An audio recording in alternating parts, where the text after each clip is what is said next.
Detroit Board of Police Commissioners meeting of Thursday, June 4th. I'd like to call the meeting to order, and the invocation will be given by Commander Chaplain Stanley Mobley on Zoom. Good afternoon. Good afternoon. I'd like to pray the prayer this afternoon. Father, we come before you, and your word says that supplication and prayers of intercession, prayers of thanksgiving be made for all those that are in authority. And so, Father, I pray for this board of commissioners. I pray for these who have taken time, Father God, to sow seeds of service and sow seeds, praise God, of unity for this city. I pray, Father, for the Detroit Police Department, and I pray, Father, for the community in which they serve. And I thank you that this meeting will be based on wisdom and grace and also peace and understanding. And so, Father God, now have your way. Sit down in the midst of this meeting. Let the spirit, Father God, of grace be profound, but let great wisdom and knowledge be shown. I thank you for this all. In our Lord and Savior's name, Jesus Christ. Amen. Amen. And thank you. And now I'd like to ask Madam Secretary, do the roll call, please. Through the chair, Commissioner DeWash, Present. Commissioner Woods. Present. I believe Commissioner Bowman is on his way. Commissioner Camille. Present. Commissioner Carter is excused today. Commissioner Ivy should be on her way as well. Commissioner Jones. Present. Commissioner Morris. Present. Commissioner Watts. Here. Commissioner Williams. Present. 7 present, Madam Chair. Thank you.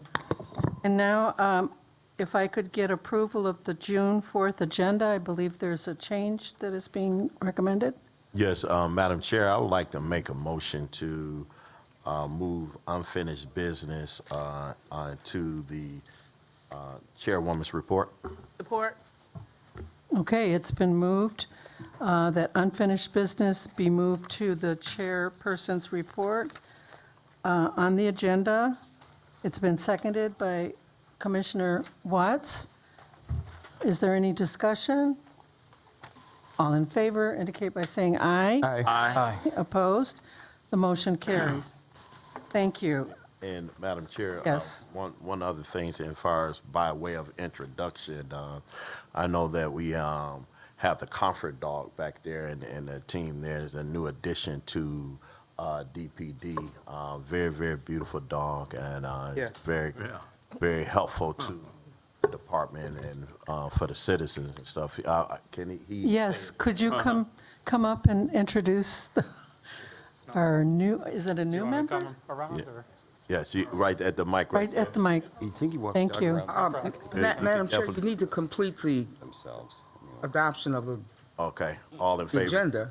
Oh, all in favor indicate by saying aye. Aye. Opposed? The motion carries. Thank you. Okay, go ahead.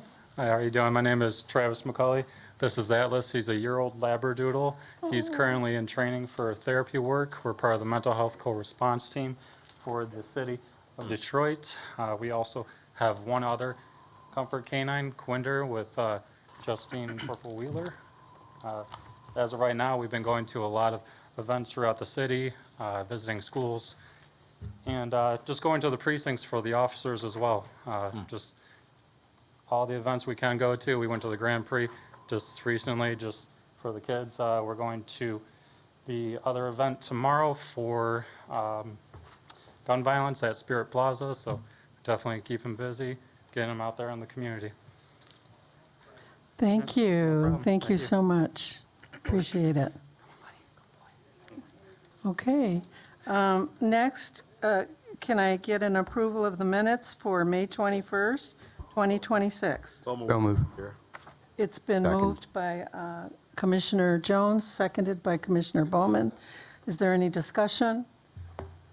All in favor indicate by saying aye. Aye. Opposed? The motion carries. Thank you. And now, can I get approval of the minutes of May 28th, 2026? So moved, Madam Chair. Support. It's been moved by Commissioner Jones, supported by Commissioner Morris. Is there any discussion? All in favor indicate by saying aye. Aye. Opposed? Motion carries. Thank you. And now, Madam Secretary, could we have introduction of the BOPC staff, chief of police, elected officials and representatives, and community leaders? Madam Chair, through the chair, present as of this time are the following: BOPC staff: Janya Underwood, Teresa Blossom, Dior Mathis, Candace Hayes, Armani Arnold, Armesia Joshua, Mary Barber, Felicia Tyson, Drew Freeze. BOPC Chief Investigator Jerome Warfield Sr., Corporate Counsel Conrad Mellett. I'm sorry, he is not present as of yet. Dr. Jackson, our parliamentarian. OCI Supervising Investigator Hiller, as well as Senior Investigator Simmons. Katrina Patillo, BPD HR Director, is on Zoom, I believe. And for Chief of Police today is Deputy Chief Michael Parrish. Our interpreters today are Angelique Taylor and Sarah Houston. Court reporter today for Hanson Court Reporting is Betty Sanders. Audio is Charles Henry and audio on Sergeant Enrique Jackson, and media services is Charles Henry. Ms. Marie Overall, Administrative Assistant to State Rep Tyrone Carter, and as VP of 4th Precinct Community Relations. Ms. Butler, I do not see with us today. J.G. Love is here representing City Council Member Renata Miller's office. I do not see Mark Young. Ron Thomas, Vice President, Detroit Police Officers Association, and on Zoom are former Police Commissioner William Davis and former Police Commissioner Ricardo Moore. And those are the individuals registered at this time. And we've also noted Commissioner Bowman has now joined us. Thank you, Madam Secretary. Under the chair's report, we have two resolutions. The first one is going to be read by Commissioner Williams. Resolution honoring retired Commander Harrison Daniel Hart posthumously. Whereas Commander Hart began his distinguished career with the Detroit Police Department on June 5th, 1969, after successfully completing his training at the Detroit Metropolitan Police Academy, he was assigned to the 6th Precinct. While serving as police officer, Officer Hart expanded his experience and expertise through assignments with the Special Investigation Bureau, the Tactical Unit, and the Organized Crime Unit, where he demonstrated exceptional dedication and professionalism. Therefore, it be that the Detroit Police Department honors the life, legacy, and dedicated service of the retired Commander Harrison Daniel Hart, and extends its deepest sympathy and heartfelt condolences to his family and friends during this time of bereavement. I ask that this resolution be passed. Thank you. Support. The motion has been made for the acceptance of the resolution, and it's been seconded by Commissioner Morris. Is there any discussion? All in favor indicate by saying aye. Aye. Opposed? The motion carries. Thank you. And we have a second resolution that's going to be read by Commissioner Jones. Thank you, Madam Chair. This is a resolution honoring retired Captain Tanya Leonard. Whereas Captain Leonard was appointed to the Detroit Police Department on June 12, 1995, upon successful completion of the Detroit Metropolitan Police Academy, she was assigned to the 6th Precinct as a police officer. Captain Leonard faithfully served in numerous assignments throughout the department, including police recruiting, the 8th Precinct, Northwest District, and force investigation, consistently demonstrating professionalism, integrity, and dedication to public service. And whereas on November 22, 2013, Police Officer Leonard was promoted to the rank of sergeant and continued her service with force investigation. During her tenure as sergeant, she also served with distinction in internal controls and organized crime. On December 17, 2018, Sergeant Leonard was promoted to the rank of lieutenant and was assigned to the Chief Neighborhood Liaison and the Office of Neighborhood Policing.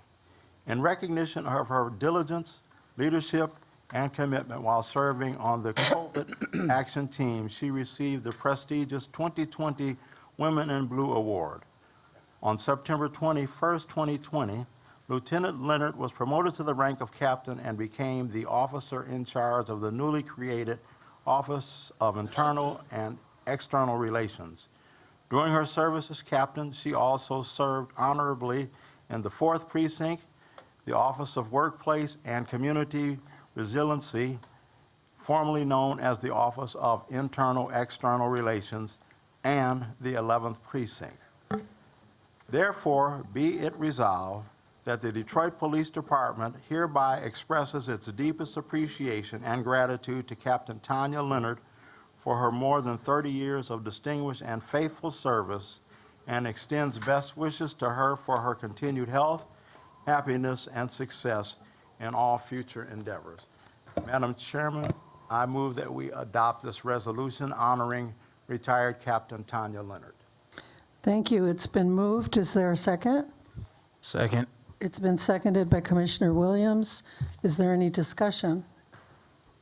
All in favor indicate by saying aye. Aye. Opposed? The motion carries. Thank you. Madam Secretary, did you want to say something? Yes, Madam Chair, through the chair, I just wanted to note that Captain Leonard, I think it is, was on Zoom last week, and she wanted to be in attendance on Zoom because she wanted to extend her sincere thanks. She's a primary caretaker with her father, so I'm sure more than likely something kept her from being on Zoom today, but I would be remiss if I did not extend her appreciation as she actually contacted us. Okay, but she's not on Zoom tonight. She's not. Okay. We just checked. Yes. All right. Thank you so much. Did I take the vote? Yep. Okay.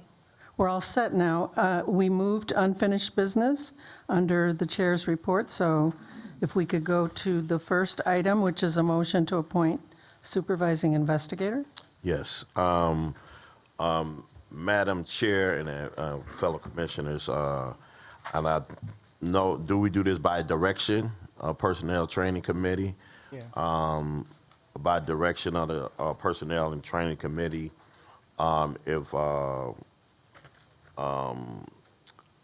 investigator or supervisor investigator Hiller would stand up, we will be moving that she be promoted to the position of supervising investigator. And we did our due diligence and was able to. Commissioner, please let her state the motion, and then you can add how the committee arrived at that decision. Okay. And there's no second required because it's a motion Right. coming from a committee. Okay. So a motion has been made to approve the promotion Yeah. of supervising investigator. I don't have the name in front. Hiller. Hiller. All those in favor indicate Oh, by. is there any debate? Senior investigator to supervisor investigator. Yep. Okay. All in favor? Is there any debate? You got to ask for debate. I'm sorry? Any discussion? Oh, any discussion? Now Okay. the commissioner. Now, all in favor indicate by saying. Not. If no debate, then we can move on. But my remarks Oh, is, because he had some remarks. Okay, yeah, go ahead. yeah, my remarks is that we have done our due diligence and we was able to come to this conclusion, and investigator Hiller has, or senior investigator Hiller has been doing a phenomenal job in getting us out of the backlog and leading with distinction within our operation at OCI, and that's why we all, as a committee, brought this recommendation to the board. Is there any further discussion or any questions? Hearing none, go ahead, Commissioner Do we have Bowman. a second? No, we don't need a second. Okay. No. All those in favor indicate by saying aye. Aye. Opposed? The motion carries. Congratulations. Yeah, we have her badge. We can be able to Okay. present her badge. Madam Chair, would you like to have a couple of words? Yeah. Yes.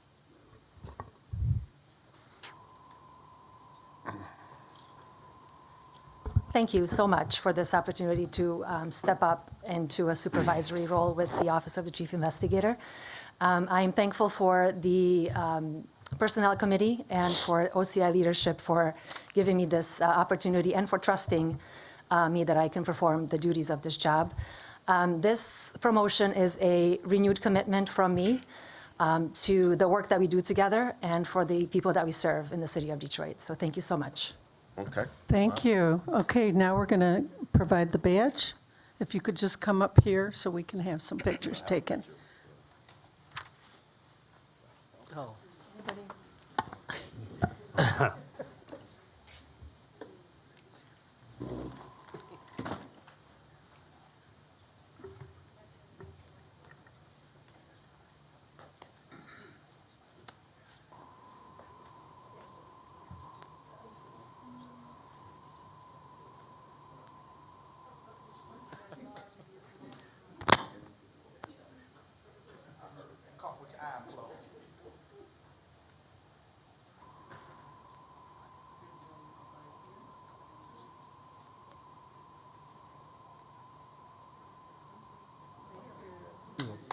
You look so cute.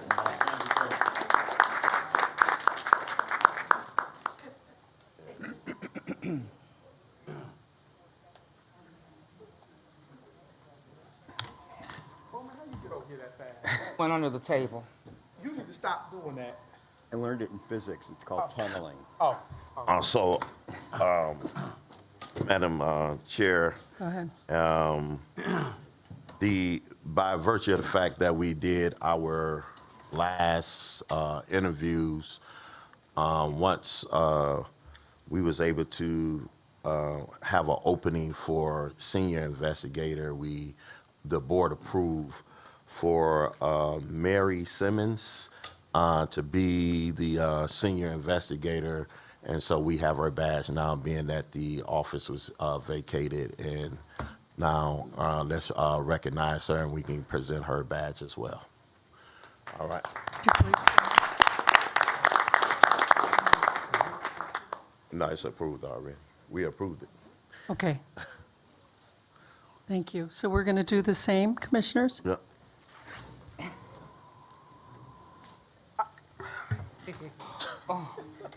When it opened up.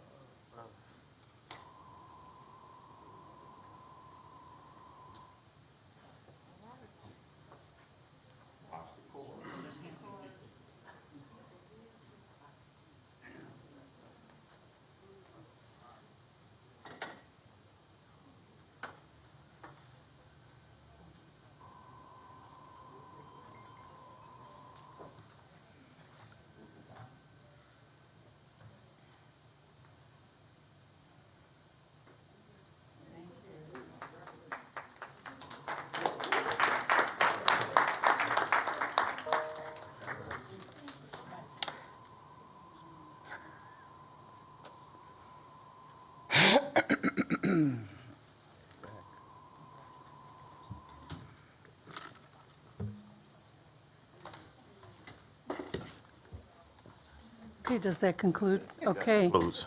That concludes the unfinished business regarding promotions. We have another item, the Board of Police Commissioners Resolution. Who's going to be reading that? Madam Secretary? Is that the resolution, excuse me, through the Go chair? ahead. That's the resolution from Commissioner Bowman? Okay, yeah, I can read it, but Go ahead, please. I got to pull it up. Is it- It should be in the package as well.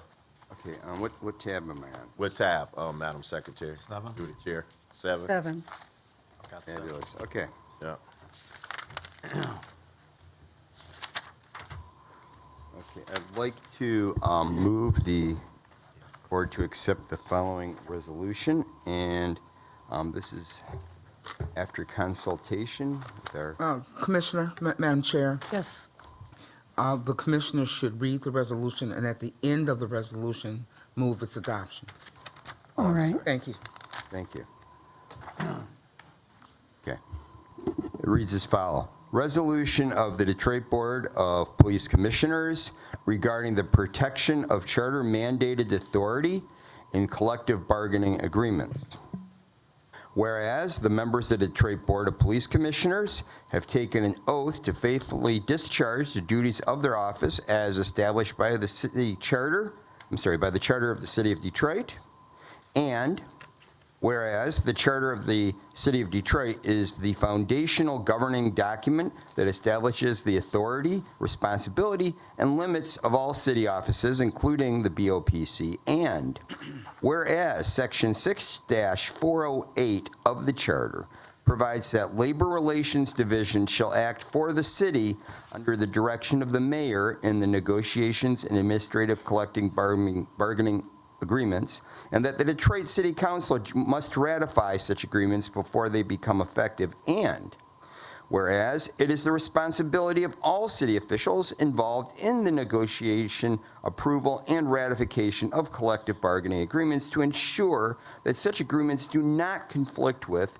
diminish, or nullify any provision of the Charter, and whereas prior collective bargaining agreements, including those with the Detroit Police Officers Association, Detroit Police Lieutenants and Sergeants Association, and Command Officers Association, have contained provisions that effectively limited or circumvented the charter-mandated authority of the BOPC.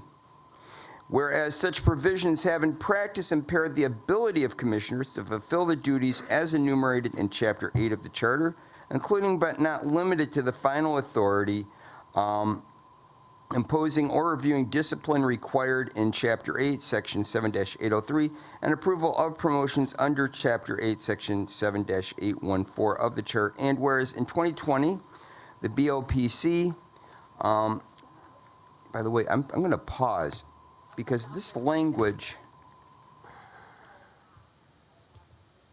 I'm not sure this is the actual correct copy. I'm sorry. I'm looking at this. Was this the final version I had shared? Through the chair, Madam Secretary's not here. through the chair. Yes, Commissioner. So far, I've been reading along with the last one, Commissioner Bowman, that you sent to us, and it's reading the same, except for there's like a couple parentheses that you went over, but so far it's aligned. Okay, the part about under Michigan law, I thought I had in there somewhere. I'll keep reading it. I just could swear. All right, where did I leave off? Whereas the use of contractual provisions or arbitration outcomes to override charter-mandated authority undermines the intent of the charter, erodes public trust, and raises serious concerns regarding lawful exercise of the governmental power, and whereas the BOPC recognizes upcoming negotiations of the DPOA, DPLSA, and COA present, and I'm sorry, I'm really don't believe this is the same version.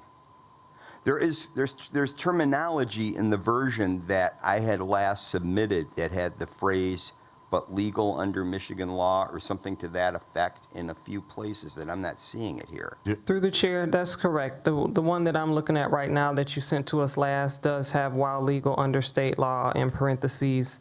So if that's not on the copy you're reading, that's correct. So here, with the indulgence of the chair, I would like to locate the correct version. Go ahead. Because that is a sticking point, and that's one of the reasons we paused it, was to make these amendments. Thank you Okay. very much. Yeah, I'll have to find it in my email then, because, and I had sent it out, actually, it was recently sent item. I'm going to open that up right now. In fact, I believe that'll get me to it. And, Can you just pick up where you saw the first yeah, discrepancy? Yeah.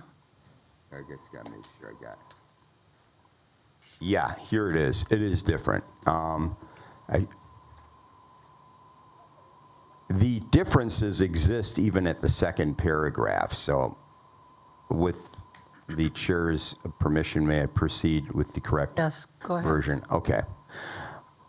Whereas the members of the Board of Police Commissioners, BOPC, have been taken an oath to faithfully discharge the duties of their office as established by the charter by the City of Detroit, and whereas the City of Detroit charter, as authorized by state law, is the foundational governing document that establishes the authority, responsibility, and limits of all city offices, including the BOPC. And whereas Section 6-408 of the charter provides that the Labor Relations Division shall act for the city under the direction of the mayor in the negotiation and administration of collective bargaining agreements, and that the Detroit City Council must ratify any agreements before they become effective. And whereas it is the responsibility of all city officials involved in the negotiation, approval, and ratification of collective bargaining agreements to ensure that such agreements do not conflict with, diminish, or nullify any provisions of the charter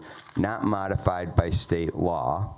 And whereas the prior collective bargaining agreements, including those with the Detroit Police Commissioner Officers Association, the Detroit Police Lieutenants and Sergeants Association, and Command Officers Association, have contained provisions that effectively limited or circumvented charter-mandated authority of the BOPC.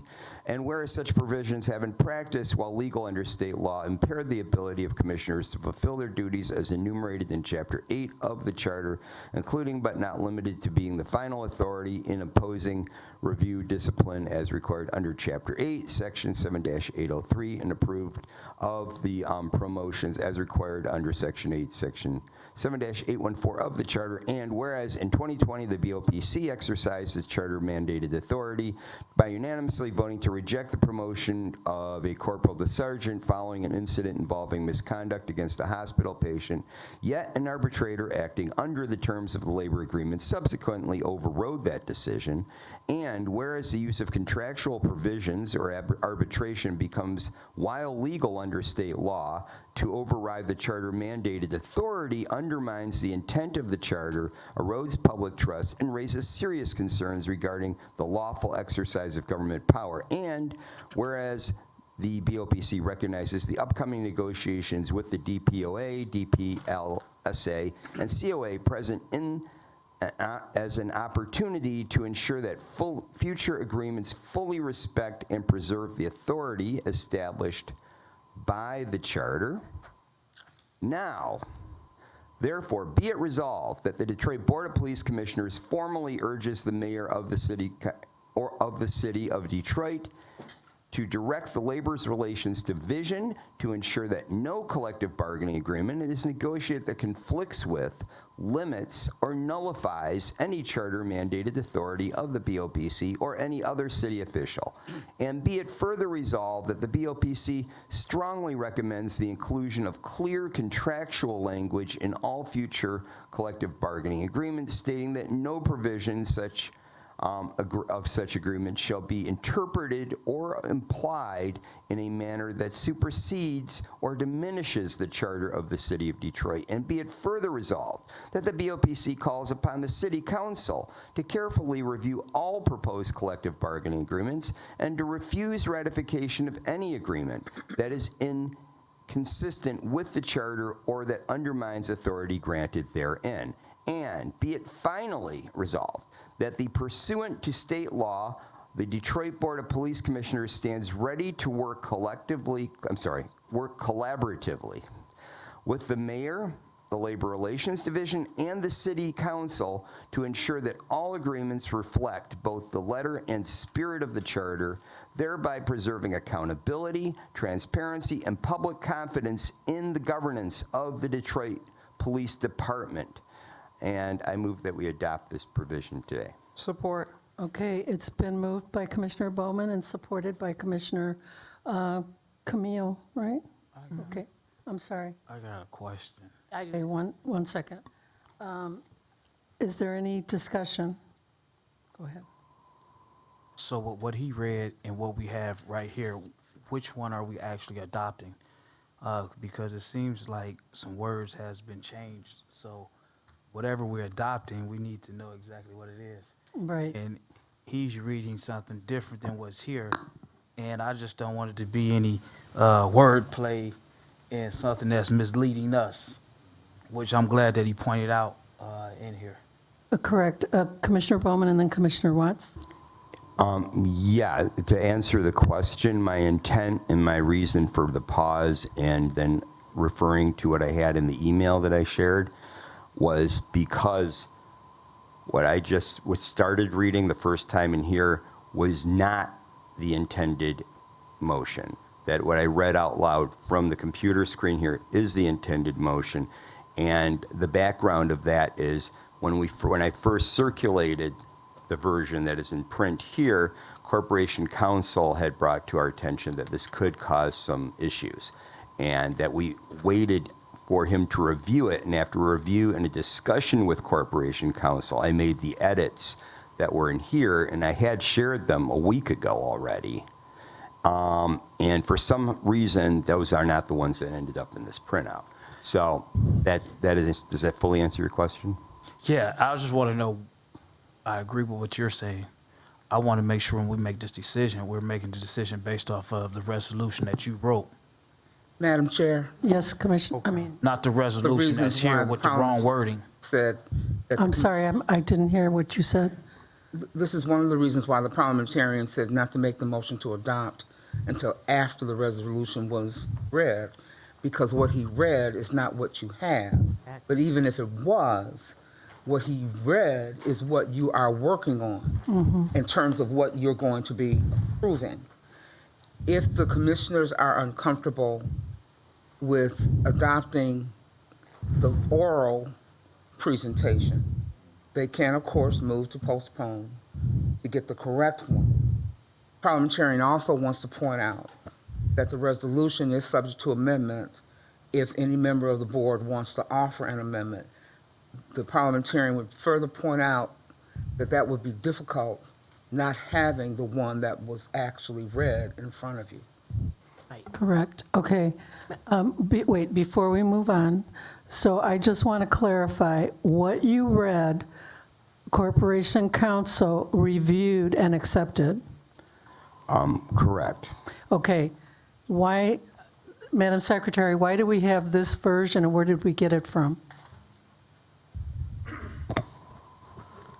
Madam Chair, if you note under the tab preceding the attached resolution was directly from Corporation Counsel's office. I've received no other copy or revision to place before you.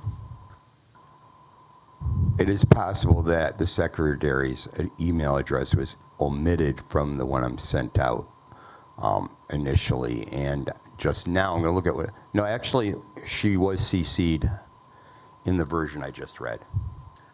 I guess what's confusing to me is that Corporation Counsel would send out a different version of what he approved along with you.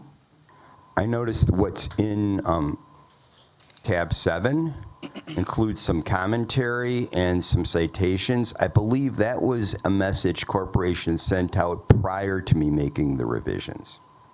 I don't know if there's a date on that. May 13th, this email was sent out, and you're saying, My revisions were made after May 13th. okay. Through the Okay, chair. Madam, wait, Commissioner Watts was next?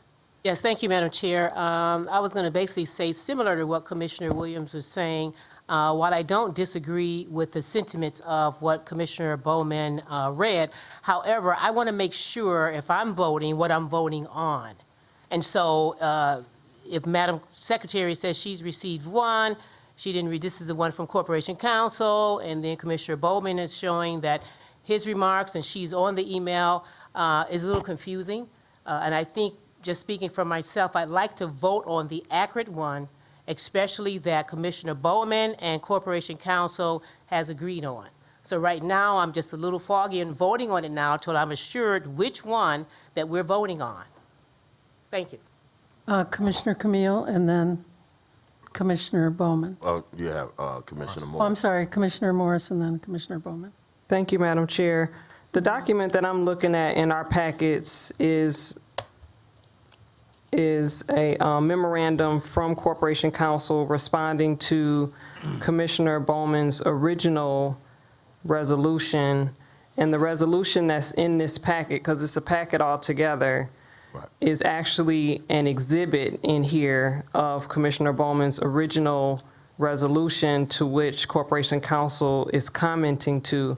I don't see in here where Corporation Counsel wrote a new resolution and presented it to the board as what was recommended to be adopted. This is, what's in here is simply a copy of the original being included with his notes as an exhibit. I just want to clarify that that's what we have actually in our packet. So I don't see in our packets at all the resolution that was intended to be put forward for actual adoption. That's only in the email. And I totally agree with that, and I think that's what Commissioner Watts is saying. She would like to have the actual resolution in front of her to vote on. And I think Commissioner Williams kind of alluded to that as well. Right, the exact actual wording. Right. Instead of oral, is what I'm hearing now. Commissioner Morris and then Commissioner Bowman. Yeah, I agree with what Commissioner Watts said. She was included on the email with his updated version. It should have been in here, or she should have had a conversation with him, and this should have been figured out before we got here. This motion, he's been trying to pass this resolution for some weeks. Now it's leaning towards the direction where it's getting ready to go another week at minimum. This is unacceptable. And this isn't the first time this happened. I spoke on this before when I inquired of something from DPD, and it wasn't inside the packet and fully the way they sent it, and DPD acknowledged that they did send it over. If possible, through the chair, can we get these down here on time? Because some of us, we come in here, we early, we sit down, we're still waiting on the binders to come down. That way we can skim through it, take a look, and if there's something we possibly can catch ahead of time, we can get a jump start on it. But this is unacceptable. She was in the email, Madam Secretary was in the email, should have had the updated version, and if there's clarity needed as to Corporation Counsel's approval, that should have been addressed before today. Okay, Commissioner Bowman next. Okay, if I may make a general observation, I'm reading the room in that it looks like how and when it's in order a motion to postpone would probably be the best course of action. I would also like to urge my colleagues and the secretary to review I had sent it earlier, but I did resend it again shortly before the meeting, and that's the one I'm looking at. But I had shared this much earlier. So what I just shared, as of, it was 2:34 p.m. today, that one I would like the secretary to put in the packet for next week when the motion is appropriate to be, after it's postponed. And I urge all of the commissioners to read that version, the one I just shared a second time today. That's the one. And so that we don't have to kick it down the road for more than one more week. Okay, and can I just clarify, you said you sent it before, because today would not be enough time. I agree. Okay. And that's one thing I will, but I just don't want to use up the community's time much longer. Given that we're going to have to move, someone's going to be postponing it anyway. Not necessarily. Potentially. I would like to say that I don't know for certain that the secretary was copied on the email I put out a week or so ago. Should have been. I will look. But at the moment, I don't know that because I don't have that in front of me. Yeah, Okay. Madam Chair, I don't think we need to necessarily kick the can down the road. I think that we can move on this particular resolution and just put, language as it being the recommendations from Corporation Counsel, providing that's there, is there, that we can move on it today. I don't think we necessarily need to kick it down the road. I think there we could put some language in the motion being that the Corporation Council have the opportunity to review and offer edits, I move that we adopt the resolution. That motion. We already have a motion. Okay. Bowman. Okay. However, go as a ahead. friendly amendment, as it being the resolution that has been vetted through the Corporation Council. That's the only thing I want to put in there for the rest of the commissioners' sakes. However, we don't have that resolution in front of us. Well, That's the concern. No, what- Even though we know Corporation Council reviewed it, according to Commissioner Bowman. Yeah, but what the motion would be is the ones that I trust the fact that this is the one. I'll take the commissioner at his word that this is the resolution. And if it ain't the resolution, then it won't be adopted. We are putting that language in there cures us from that. Instead of continue to kick the can down the road. Madam Chair. Yes. The current motion before the board is to adopt the resolution that was read by Commissioner Bowman. We have a motion that was not seconded by Commissioner Woods to add the words, the version that was reviewed and approved by Corporation Council. I haven't made it officially yet. Well, I'm sorry.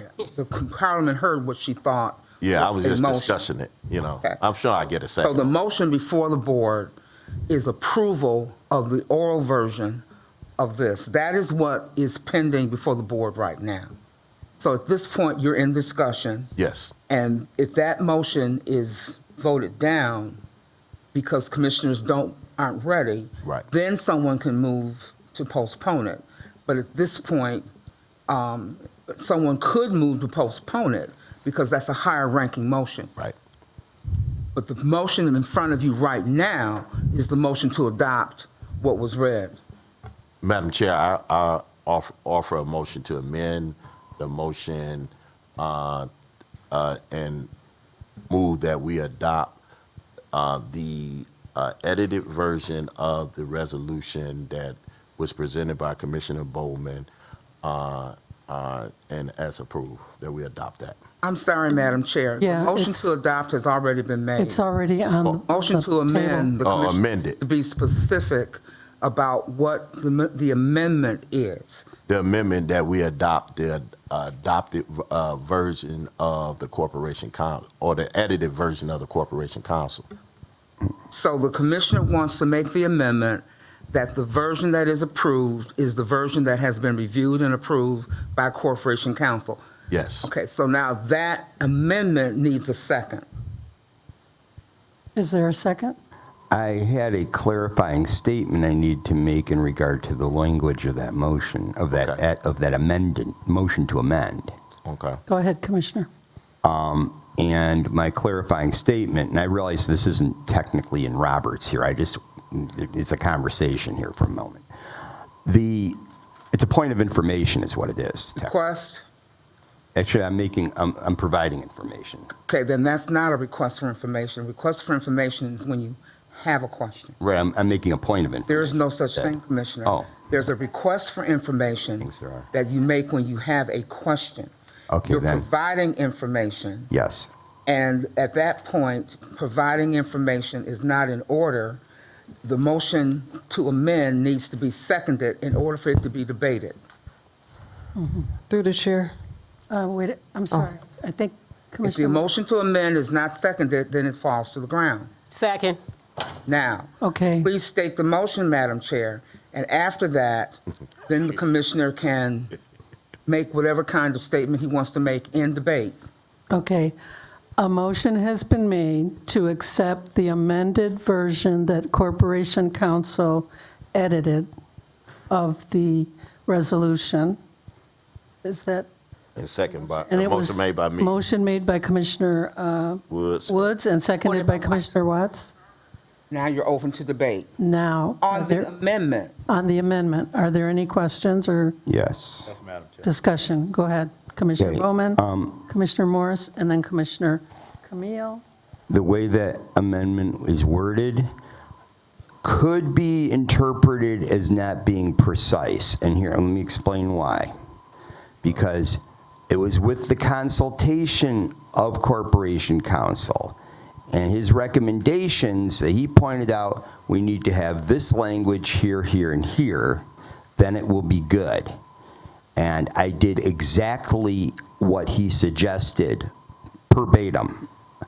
Now, I don't know if after I made the edits verbatim that he recommended and shared with everybody, whether or not he reviewed it again, but it was made with the changes he advised me to make. That's the intent of my motion. Okay, so if you understand that I cannot confirm that he reviewed it after I made those edits. That's the intent of my motion. Correct. Okay, but that I made the edits he recommended That's the intent. verbatim. That's the intent. Okay, Commissioner Morris, Commissioner Camille, and then Commissioner Jones. In light of what Commissioner Watts has stated, Commissioner Williams, I share in that same stance, and therefore, it has to be worked out, and you got to get this together. So I'm going to move to postpone. Second. Okay, that supersedes all the other motions. The higher ranking motion Okay, than the motion to amend, and therefore it would take precedence over the motion. However, I also want to make sure you know that because the motion to amend was made and seconded, it goes with the resolution that is being postponed. I withdraw my motion. I withdraw my support. I'm going to be on a big shift in the middle of Pacific Ocean when y'all meet next Trying to be week. friendly, yeah. So I want to make sure you understand that when you postpone this motion, Right. that includes the amendment that was already made. Okay. So next week, when this proposal comes back up, you're going to be voting on the amendment and the proposal. The amendment doesn't go away just because it was not adopted. It stays with the original motion to adopt. okay. So we'll need to make sure that that is on the agenda, If Madam this motion Secretary. to postpone is adopted. Right, Now okay. you're going to entertain, the motion to postpone has been made, it's been seconded. That is what is pending now before the board, is the motion to postpone. Okay, is there any discussion? I have a request for information. My request for information actually, or maybe it's a parliamentary inquiry. That still goes to the chair. Okay, is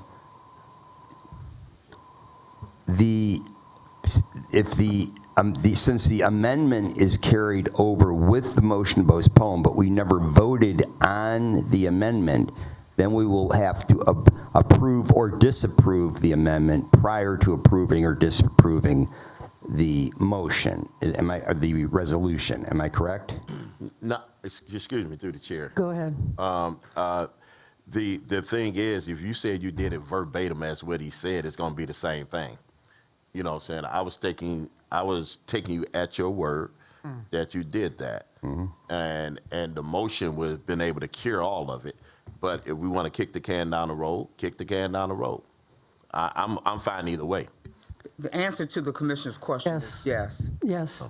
Thank you. Madam Chair, Okay. can we kick? Can down the road. So is there any further discussion On the motion to All in- postpone. on the motion to postpone? All in favor indicate by saying aye. Aye. Opposed? The motion carries. Thank you. All right. We will go back to the chief's report. Good afternoon, Madam Chair, through you to the rest of the board.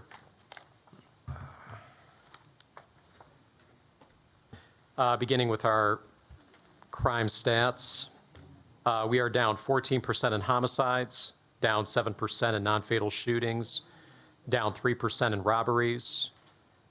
We are up 2% in Part 1 violent crime. We are down 10% in property crime and down 10% in carjackings. For major arrests, beginning with a fatal crash. On May 20th, 2026, in the area of Joy Road and Vaughn Street, an altercation occurred that resulted in the defendant driving his vehicle directly into another vehicle. The victim and another person in the vehicle fled the location with the suspect vehicle in pursuit. Both vehicles continued until they reached Schoolcraft Road and West Outer Drive. At that point, the victim lost control going through the intersection and began going off the roadway. Suspect's vehicle also sped through the intersection and was struck by a third vehicle, causing it to stop at the intersection. The occupants of the victim's vehicle were transported to a local hospital, and the driver was pronounced deceased. The defendant was arrested and charged by the Wayne County Prosecutor's Office with assault with intent to do great bodily harm, less than murder, by operating while intoxicated and driving recklessly. Moving on to another significant arrest involving domestic violence. On May 20th, 2026, officers from the 12th Precinct were leaving the parking lot of the 12th Precinct when they observed a disturbance in the citizens' lot of the precinct. They were informed by the victim that she was chased to the precinct by her husband, who she had a domestic violence case and PPO against. She also told officers her husband was armed with a gun. Upon investigation, the officers recovered a handgun from the offender's waistband. Per lien, the offender had no valid CPL. It was also confirmed that the victim had a valid PPO against the offender that had not been served. Officers served the PPO and took the offender to the Detroit Detention Center without incident. He was charged with weapons carrying concealed, assaulting, resisting, and obstructing a police officer, and felony firearm. Moving on to narcotics enforcement at the Movement Festival.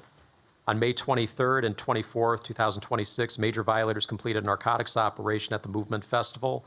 Recreational drug use is well known at the event, as well as scammers who sell imitation drugs, which pose an additional risk.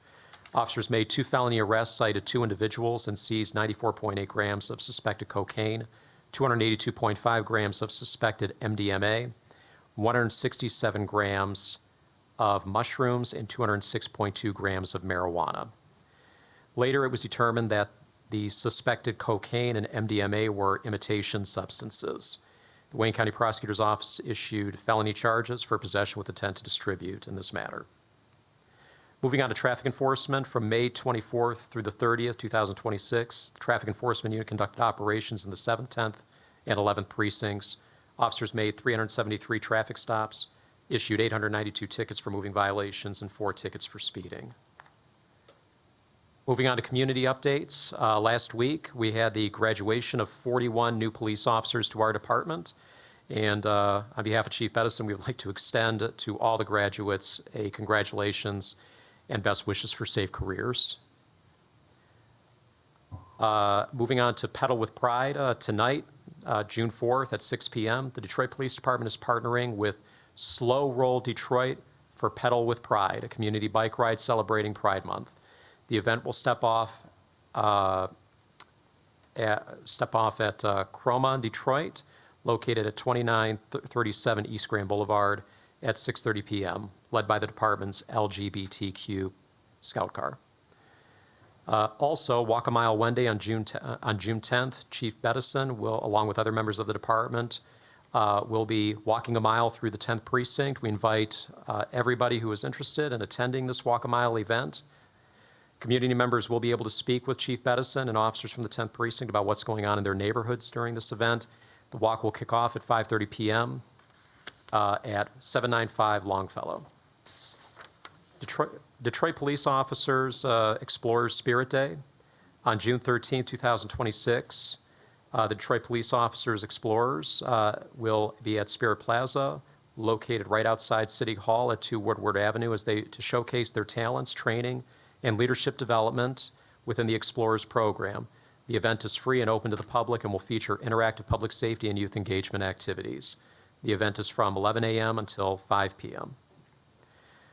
Moving on to Hooping with Cops Championship. On June 13th, the department will host the Hooping with Cops Championship Games. This will take place at Callahan Hall, located at 4001 West McNichols, with games starting at 9 o'clock a.m. We want to invite the public out to attend and celebrate our youth and our officers who have volunteered to coach them. Madam Chair, this concludes the report. Thank you. Are there any questions or comments from the commissioners? Yes, Madam Chair. Commissioner Watts, go ahead. Thank you for your report, G.C. Parrish.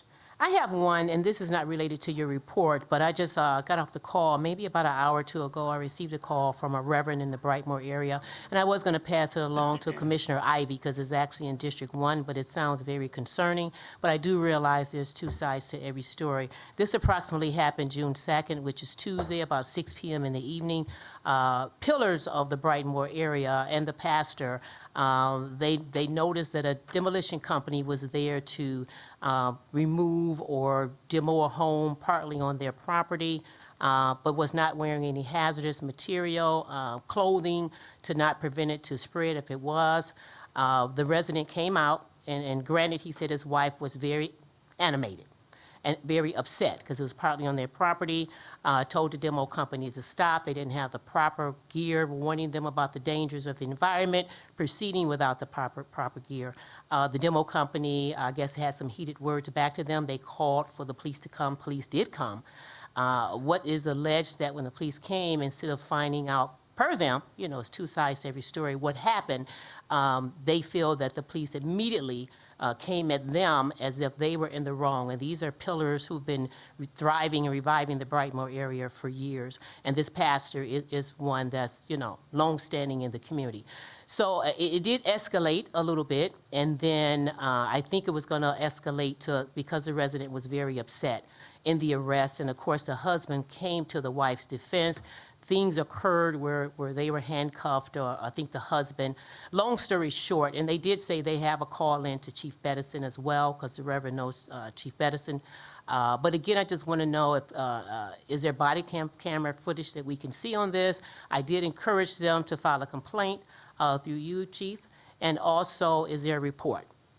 And I can give you, they got the badge number and all that. I'll give you that after the meeting because they have all the details right here of the two officers as well as the badge number.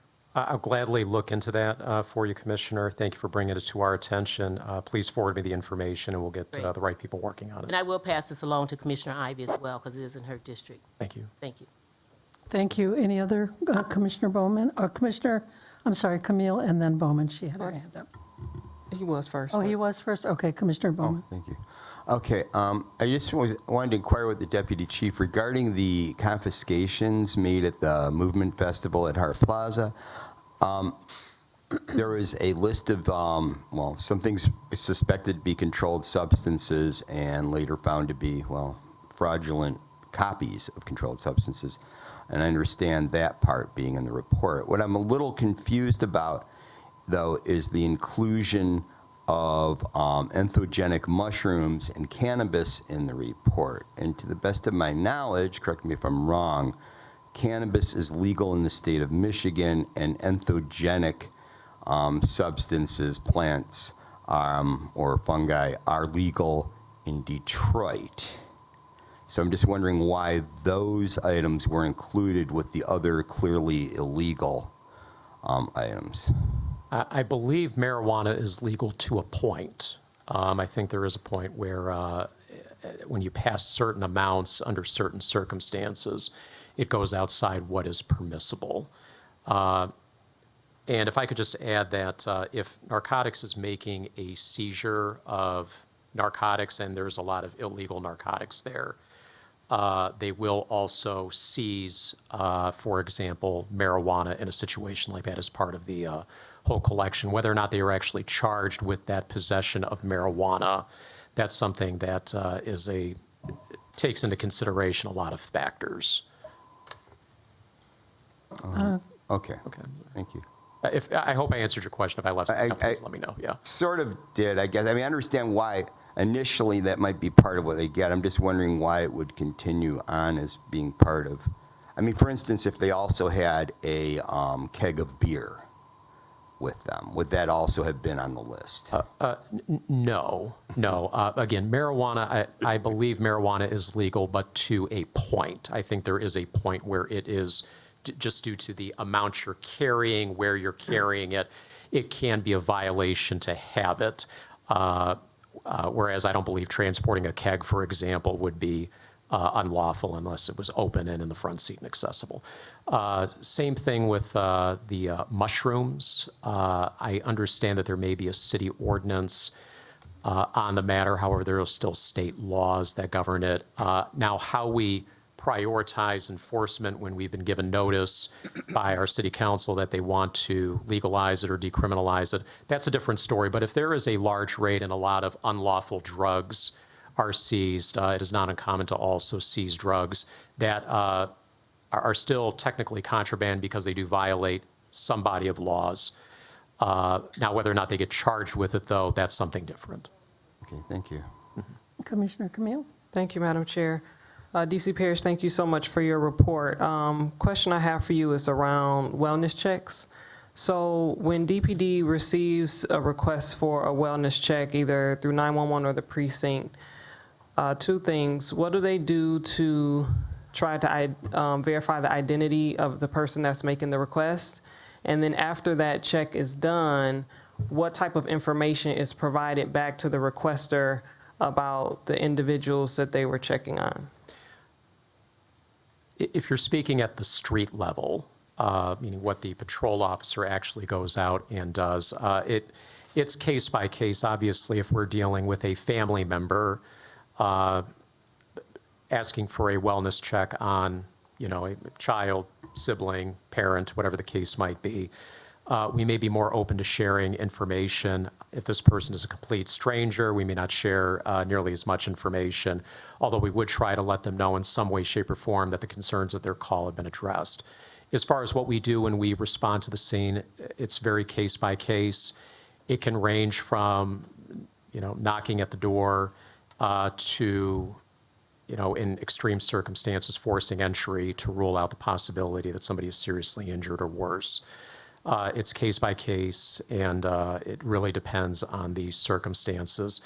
Some of the things that we'll check are the mailbox to see if there's an accumulation of mail. We'll check the vehicle to see if there's any evidence that it has been moving recently. Talk to neighbors to see if they've seen the individual. Based on all the information that we can get, we'll make a determination on the proper course of action at that time. Thank you for that follow-up question, Madam Chair. So if I were to call 911 and say, my sister lives at such and such address, haven't heard from her husband, the 3 kids, can you go check on them?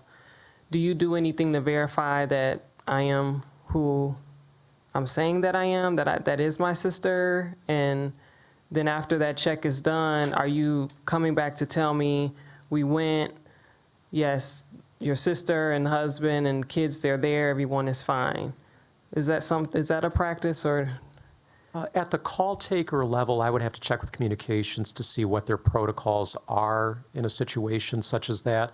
I'm sure there would be some attempt to verify the identity of the person calling, if for anything, to help show that it's reliable information that we're acting on.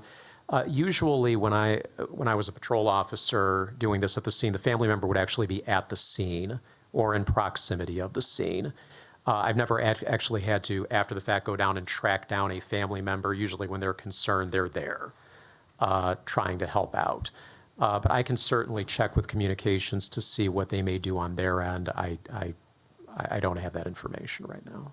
Thank you for checking into that. I'm really concerned about this. I received a report that immigration officers allegedly are abusing this system to get information about people in their homes, and that they're using that to try to get information to find out if they're there so they can coordinate their movements. So I'd like to discuss with the chief's office an opportunity for some type of audit of the call information, just to make sure that that's not happening.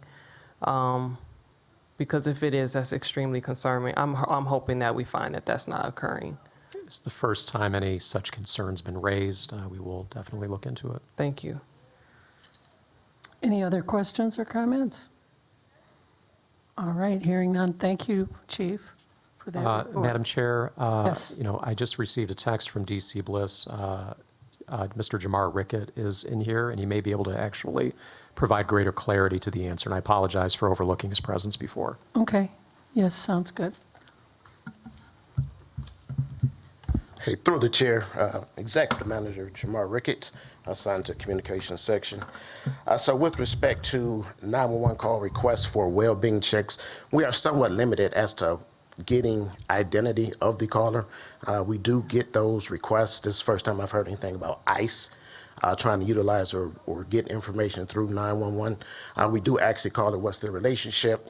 We get their address, their callback number, and things of that nature. We can also see the subscriber's information on most calls that's coming in to verify that way. But again, this is over the phone request, so there's not, we're not meeting with them, so we're kind of limited in that aspect. Thank you. But again, this is, and through the chair, this is the first I've ever heard about ICE agents trying to get information via well-being checks. So hopefully I answered your question. Thank you, Madam Thank you. All right, thank you for your report, Chief. At this time, we have oral communications and public comments. And Through the chair. I'm sorry, go ahead, Commissioner Morris. I have been in communication with DC Parrish about a list of officers that were on disciplinary admin duty status. In the email that you sent to the board, there were some that were scheduled for termination. Have those individuals that the department pointed out, have they been terminated? And I apologize, Commissioner, I did not bring the list with me. I do know that we just had a chief's hearing earlier this week in front of Assistant Chief Eric Ewing. Do you have access to your email, Deputy Chief? I do. Please look that up, because if they are scheduled to be terminated and they're still out suspended and getting paid, that will lead into my motion for them to be brought back before the board for consideration of suspension without pay until that happens, especially if they're going to be terminated anyway. They shouldn't be at home collecting money, the city's money, if they're going to be terminated. I understand the concern, and I'm going into my email right now.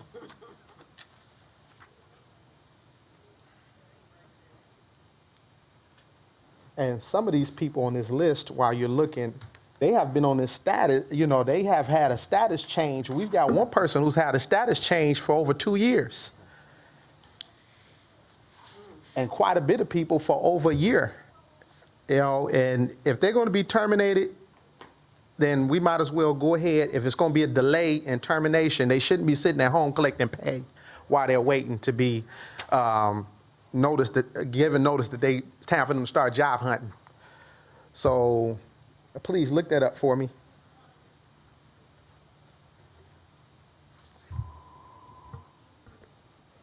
Okay, Commissioner, I do have the email up. I'm a little reluctant to go name by name because I don't want to discuss personnel information. What I'll try to do is, get the board to the right place where it needs to be for purposes of this inquiry.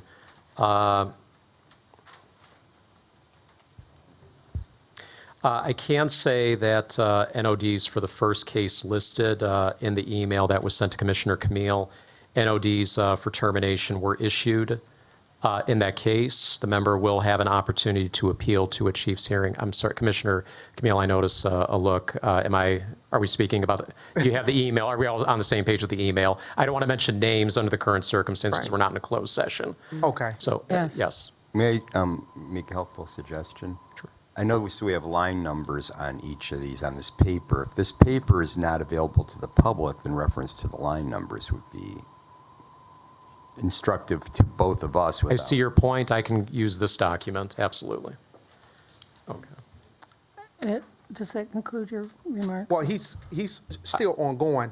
If the board has the sheet, and if you call off the line number of the individuals that are scheduled for termination, they'll know exactly what we're talking about. Okay. So line number 2, the notice of discipline for termination has been issued by disciplinary administration. That means the member will have an opportunity to appeal. I do not know if the appeal has been received as of yet, but I think it is a sure thing that this member will appeal to a chief's hearing.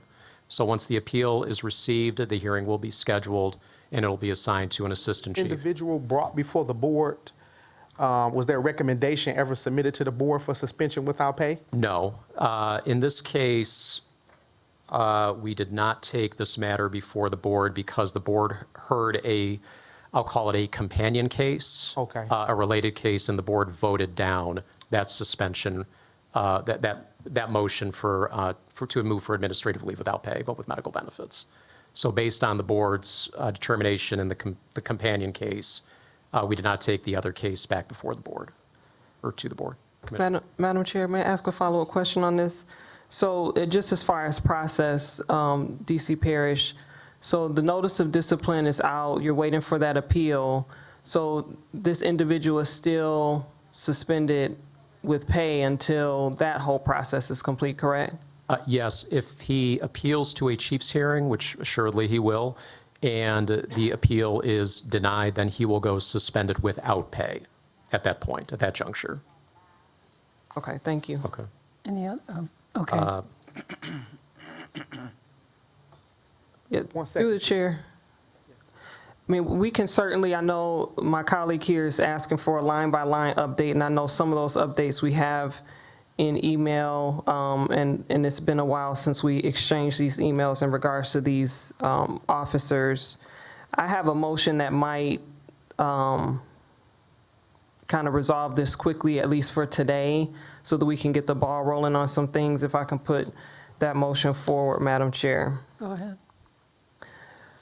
So if we reference the disciplinary admin duty status report, there are 7 DPD members on that report that are currently suspended with pay. I move to schedule each of them for hearings to consider changing their duty status to administrative leave without pay but with medical benefits, seeing 3 of them at our June 18th meeting, 2 on our June 25th meeting, and the other 2 on our July 2nd meeting. And if there are any that are terminated either now or before their hearings come up, then of course their hearing would be canceled. That's my motion, Madam Chair. Support. Okay, there's a motion that has been made by Commissioner Camille, supported by Commissioner Morris. Is there discussion? Madam Chair, Yes, Madam Parliamentarian. the parliamentarian wants to be clear. The motion is that the board will hold a hearing? That's what it sounded like.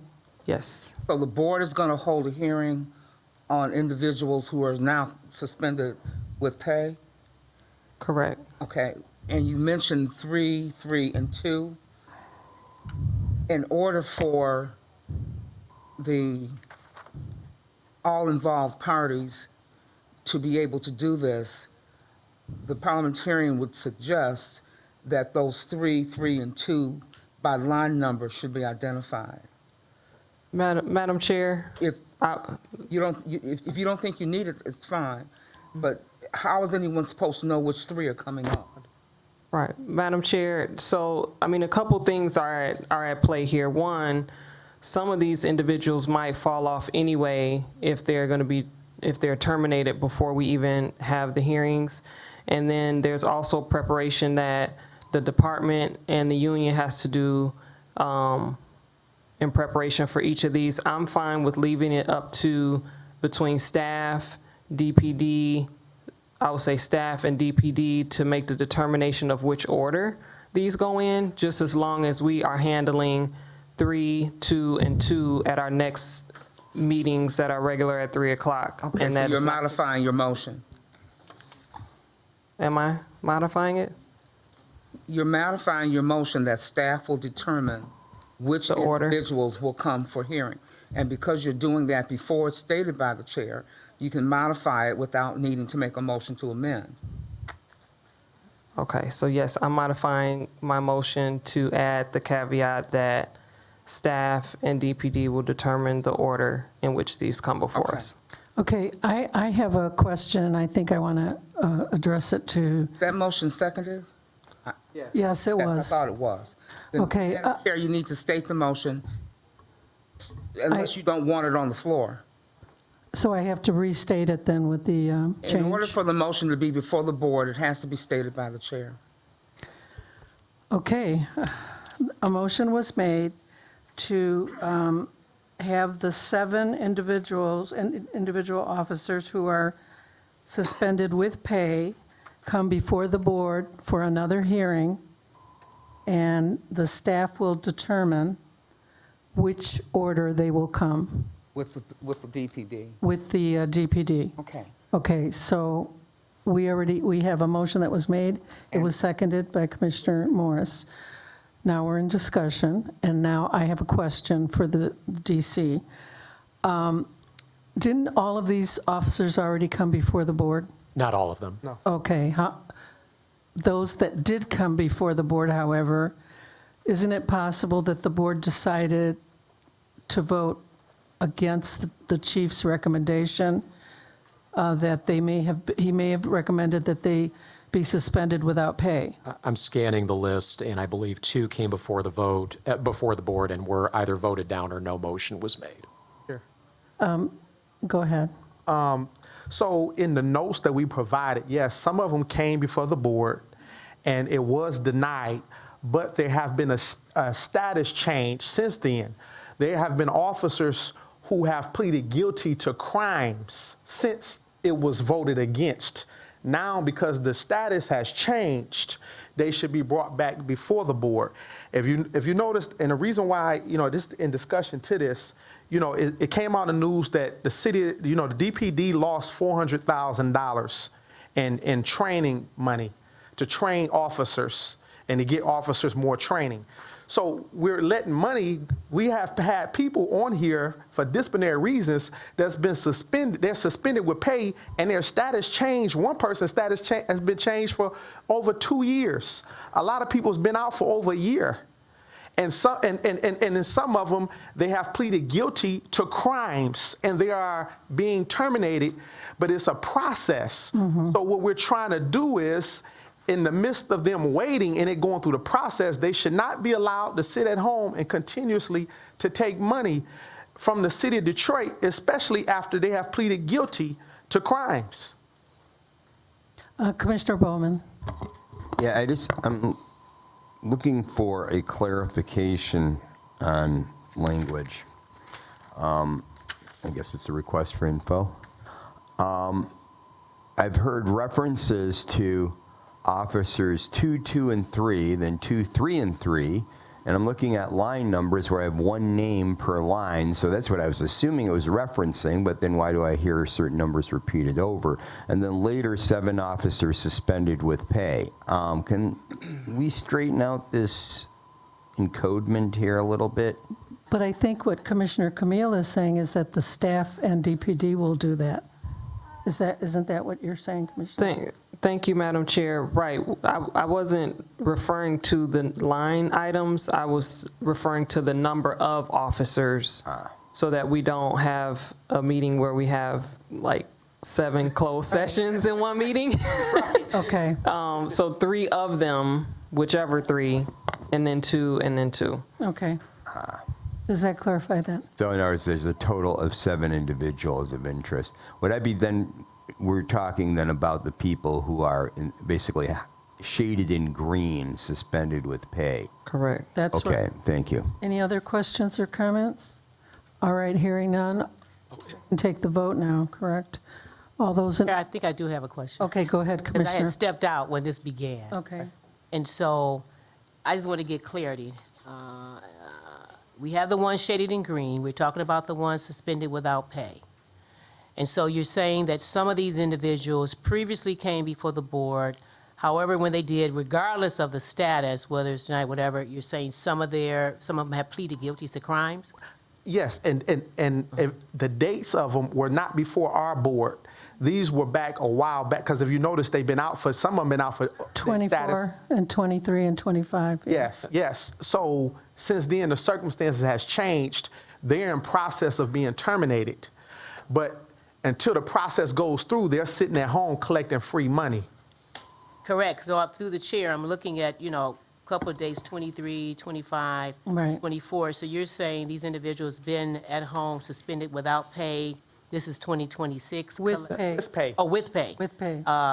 Since those dates. And my question is, I'm sure it has to go through the grievance and disciplinary process, but I'm baffled that it takes this long. Yeah, and I may be able to provide some clarity. The date under the duty status change, you'll notice that says date of initial duty status change. So the first time the duty status was changed. A lot of times when a member is suspected of serious misconduct, but not necessarily rising to the level of suspension, we will place them in an admin no-gun status. So the date of, for example, the one initial duty status change, October 24th, 2023, that person was actually only began suspended with pay status May 12th of this year. His original duty status change was October 24th, 2023, but he was in an admin status, not in a suspended with pay status. And through the chair. And so the status, once again, the status, when he said it was a status change, that's because there was something that occurred with that officer, a situation, whether it could be them pleading guilty to a crime, something happened for that status to change. But regardless, there are 7 officers on here that have not been able to be used by the department as a police officer, one for 283 days, 501 days, one for 934 days. We got 365 days in a year. That's 2.5 years since we've been able to use this person as a police officer. And they have been getting paid in one, regardless of what their duty status is, they have been collecting money, and they have not been performed. It's been over 2 years since they've performed as a police officer, which is what they were brought on the department to do. So what we're trying to do is have, if he bring them before the board, everyone will have background information on what the status was, if they pleaded guilty to a crime or whatever it is that's going on, so we can make a determination as to if we want to suspend without pay. Madam Chair. Yes, Commissioner. Thank you. And then if this motion passes and we move forward with this process, I do just want to draw my colleagues' attention to the last email that came through on May 26th from Commander McGinnis, where he and DC Parrish are helping to clarify some additional context around these cases more than what's on the report that we received. And so it'll give you some additional context on what the history is on each of these officers in preparation for for the hearings, if those are indeed closed sessions that will be coming up.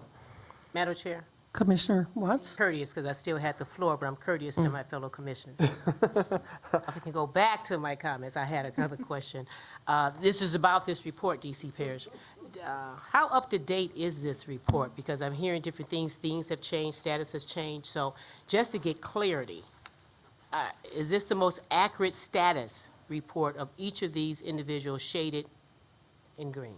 Yes, the disciplinary admin duty status report is the most up-to-date report. It is managed by personnel assigned to the Professional Standards Bureau. And while we were talking, and this just happened this week, which is why it has not been updated on this report, one of the members on this list, member listed in 8, has resigned from the police department following his chief's hearing.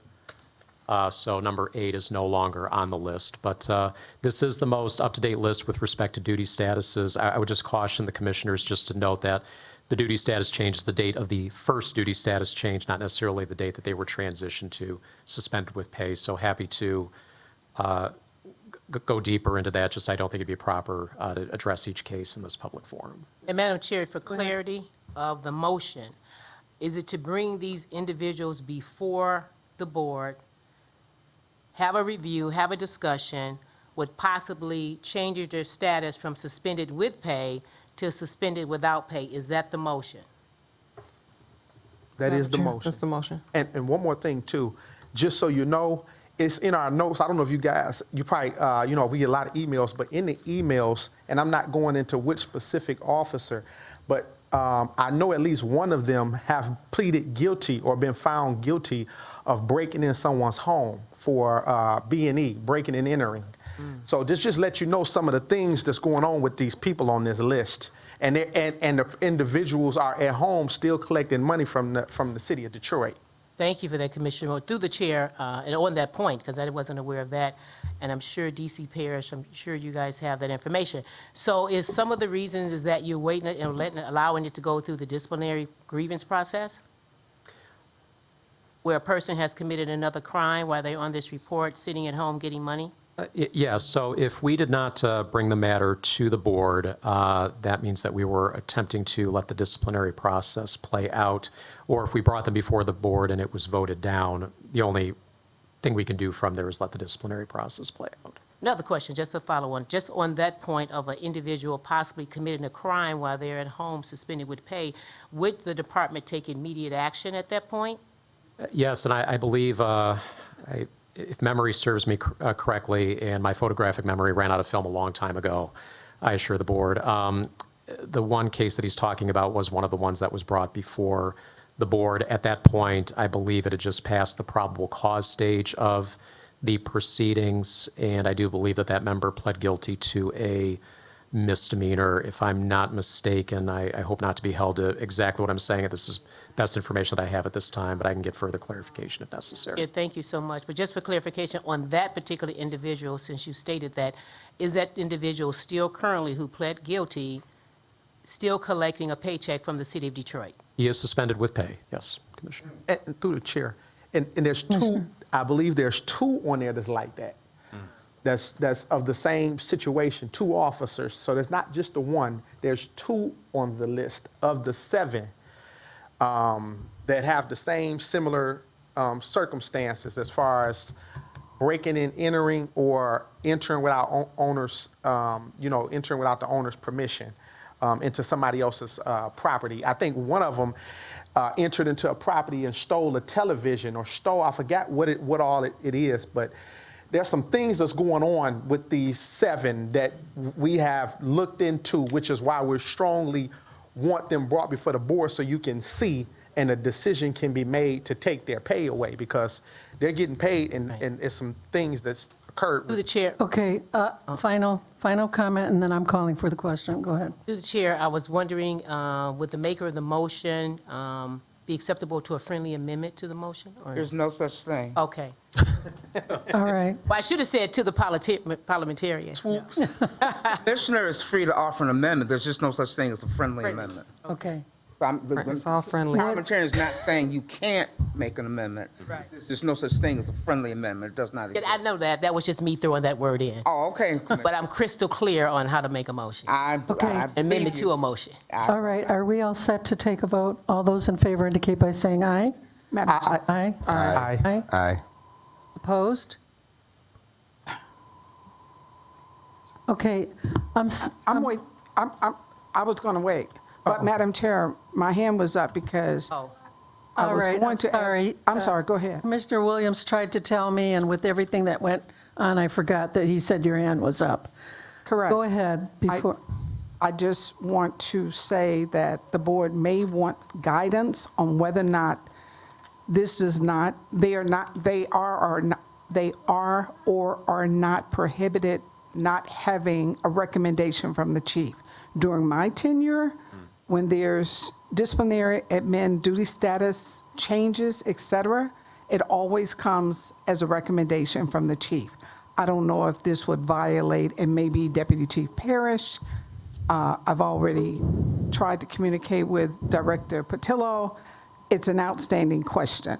As staff is directed to schedule these, when they are scheduled, it comes with the chief's recommendation because it is a personnel matter. So possibly the commissioners let her finish. Have had it, have consulted with, I don't have any copy of corporate counsel reviewing whether or not the board can proceed without a chief's recommendation on this type personnel matter. So, Okay, can DC Parrish answer that?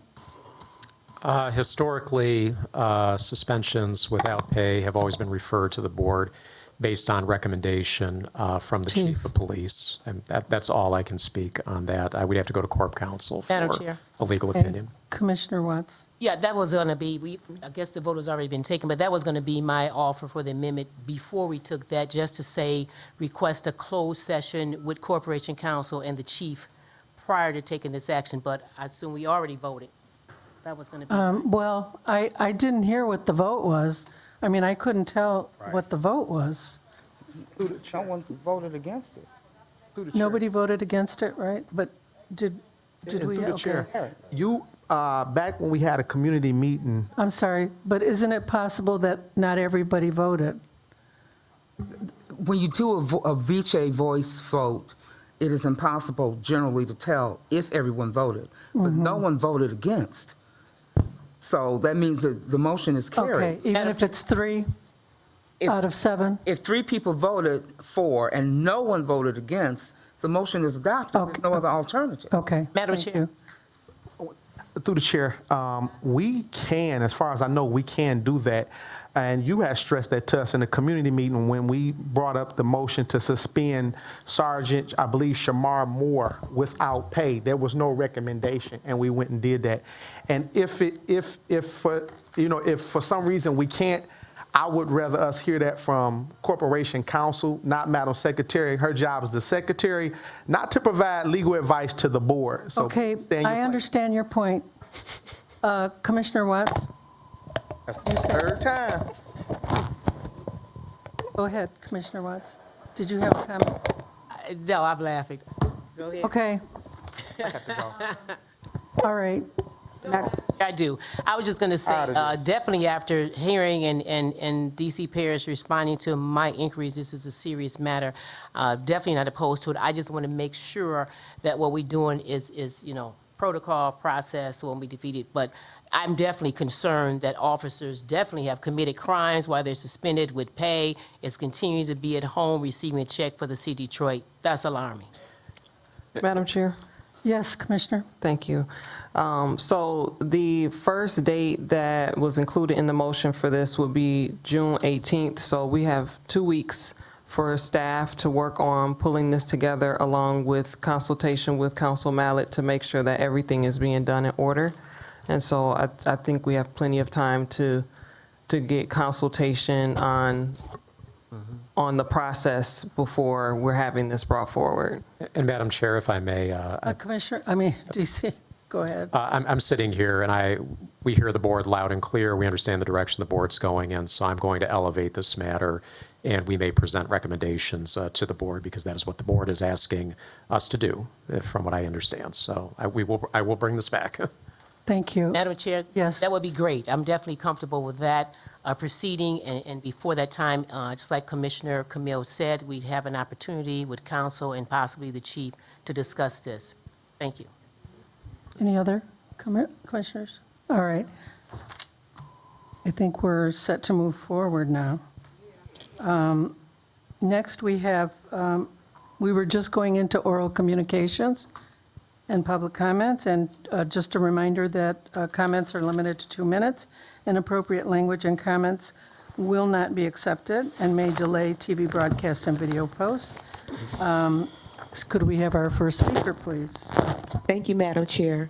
We're bringing up the clock right now. And our first speaker will be Ms. Williams, followed by Mr. Josh Mann, followed by Mr. Ronald Foster, and Mr. Teron Haynes. Then we'll go into Zoom. Okay. Hello, through the chair. It's amazing. It's going on 2 hours. But the point is, if you all had did your job correctly, they shouldn't have never been on the force. Non-American citizens and ex-offenders. I was at the city council meeting Tuesday, and they came in there complaining, talking about the severity of mental illness. And I'm going to keep on reiterating this. So you all know the Detroit Police Department asking for more money. They shouldn't have never, if they had did their job. How did this happen? Then you sit up for an hour and a half, almost 2 hours. This is for the citizens. You are not complying to the Constitution, the law, or the charter. And every time I come in here, I speak about the corruption of the city. And if you're not going to do your job by the law, you shouldn't be on none of these boards. You shouldn't even be working for the city.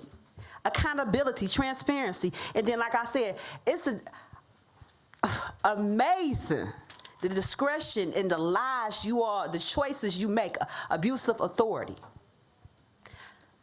And so when I speak about that's on the force, the one who threatened my life, real cop.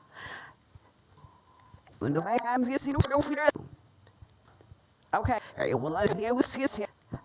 whoever is behind this, who's paying for the helicopters when they come in and out that building, when they on the force with fake names? So the more you all conspire to cover up illegal activities, the worse it's gonna be. Because like I said, illegal voting, it's not the ballot, it's their names. And we all have the same fingerprint. And how do they even manage to get on the force when you are a non-U.S. citizen and you've been in the penitentiary? Mental illness, they're not even supposed to be around no weapons when they are felonies. You gave them a gun and a badge. Next speaker, please.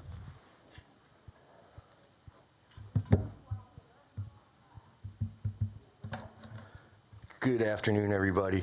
After hearing the chief's report on the Movement Festival, there was 2 substances that were listed that are decriminalized in Detroit: cannabis and entheogenic mushrooms.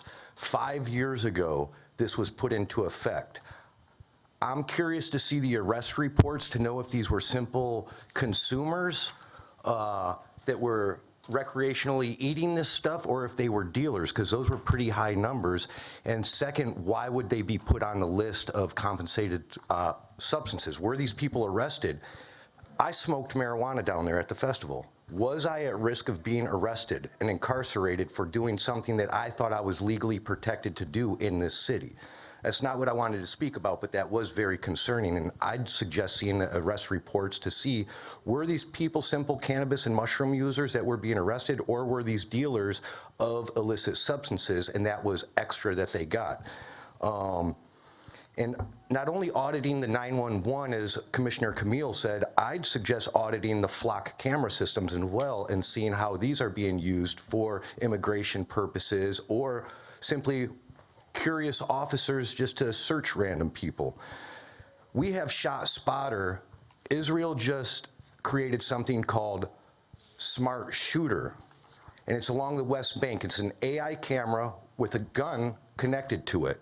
They have red wolf, green wolf. As you approach the border, it'll identify you through artificial intelligence to know if you're able to pass, if you're a criminal. Next to these is a weapon that's controlled by AI that will execute people. We need to be very careful how we implement artificial intelligence into our communities, because this will be weaponized.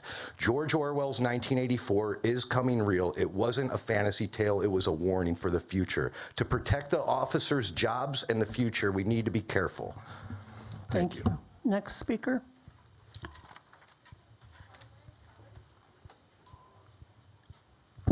Good afternoon through the commission. First thing I would like to ask everyone, you get a chance, read Martin Luther King, The Other America, and I think you'll have a better perspective when you are in governing, and different perspectives.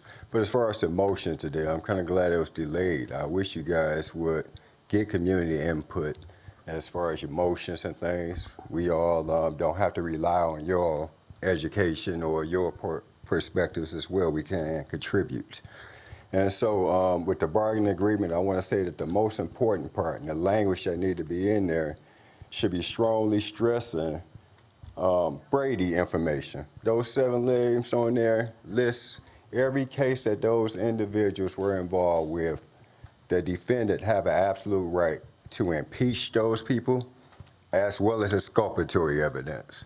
And so you cannot withhold these things and conceal these things and try and convict our community. You have to disclose those so that the community can have a fair trial, a fair process within itself, and this is guaranteed under the 4th Amendment under due process. Simple. So you have to disclose. I'd like to know them names, quite frankly. Secondly, before Chief White left here, it's a lot going on. He left where he thought was his community.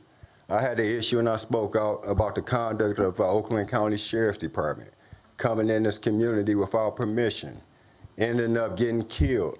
Our citizens was prosecuted for that. Due process was violated. The Fourth Amendment right was violated. But because we look at our own people inferior, we don't have the, and it's all guts to stand up and do the right thing for our community. You all are elected. You don't have to babysit and wait on corporate counsel for any decisions that you make and every decision you make. Do a better job here, and I appreciate it. Thank you. Next speaker.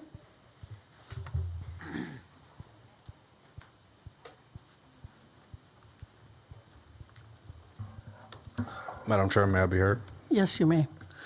Okay, good afternoon. Good afternoon. Wow, there's been a lot of great discussion here. Commend Commissioner Morris. I always appreciate your advocacy. Great job. Also, I wanted to commend Commissioner Woods on his recent achievement with the Michigan Chronicle. And also, I saw Captain Pellerito of the department in here, but I think he left. He was actually a supervisor at Crime Scene Services while I was there, and he was really an excellent supervisor. And I just wanted to put that out that I had a scene with him once where he really walked with me through dirty, swampy water and rubber boots, and you don't often see, well, he's a captain now, you don't often see it. At the time he was a lieutenant, officers do that kind of work. So just wanted to make that statement. I also wanted to actually address Commissioner Williams.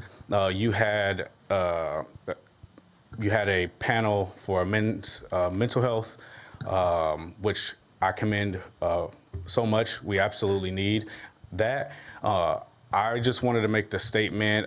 It's obviously not under the purview of the board, but we have a real problem going on with our men over 55 who are suffering from substance use, and in a era of time where fatal overdose rates are going down, we're actually seeing those rates increase in black men over the age of 55. And for a lot of reasons probably covered at your panel, Commissioner Williams, I would just like to ask that when we consider having more of those throughout the city, we just consider talking about substance use and how we can help them. And I just wanted to make that comment because we do have some brothers on this commission. No disrespect, Commissioner Bowman. I know you got it, but I just did want to talk to the brothers about continuing that advocacy for our men. Thank you. Thank you. Next. Yes, sir. Through the Go chair. ahead. Thanks. Appreciate that. And as I continue to do that, we will have different discussions with different panels that I have to discuss different topics that's affecting our community. Thanks. Thank you. Next speaker, please. Thank you, Madam Chair. We're going to go into Zoom. We have 3 callers on Zoom. Our first caller will be Ms. Tara Brown, Mr. Smith, and then caller with the last 3 digits, 859.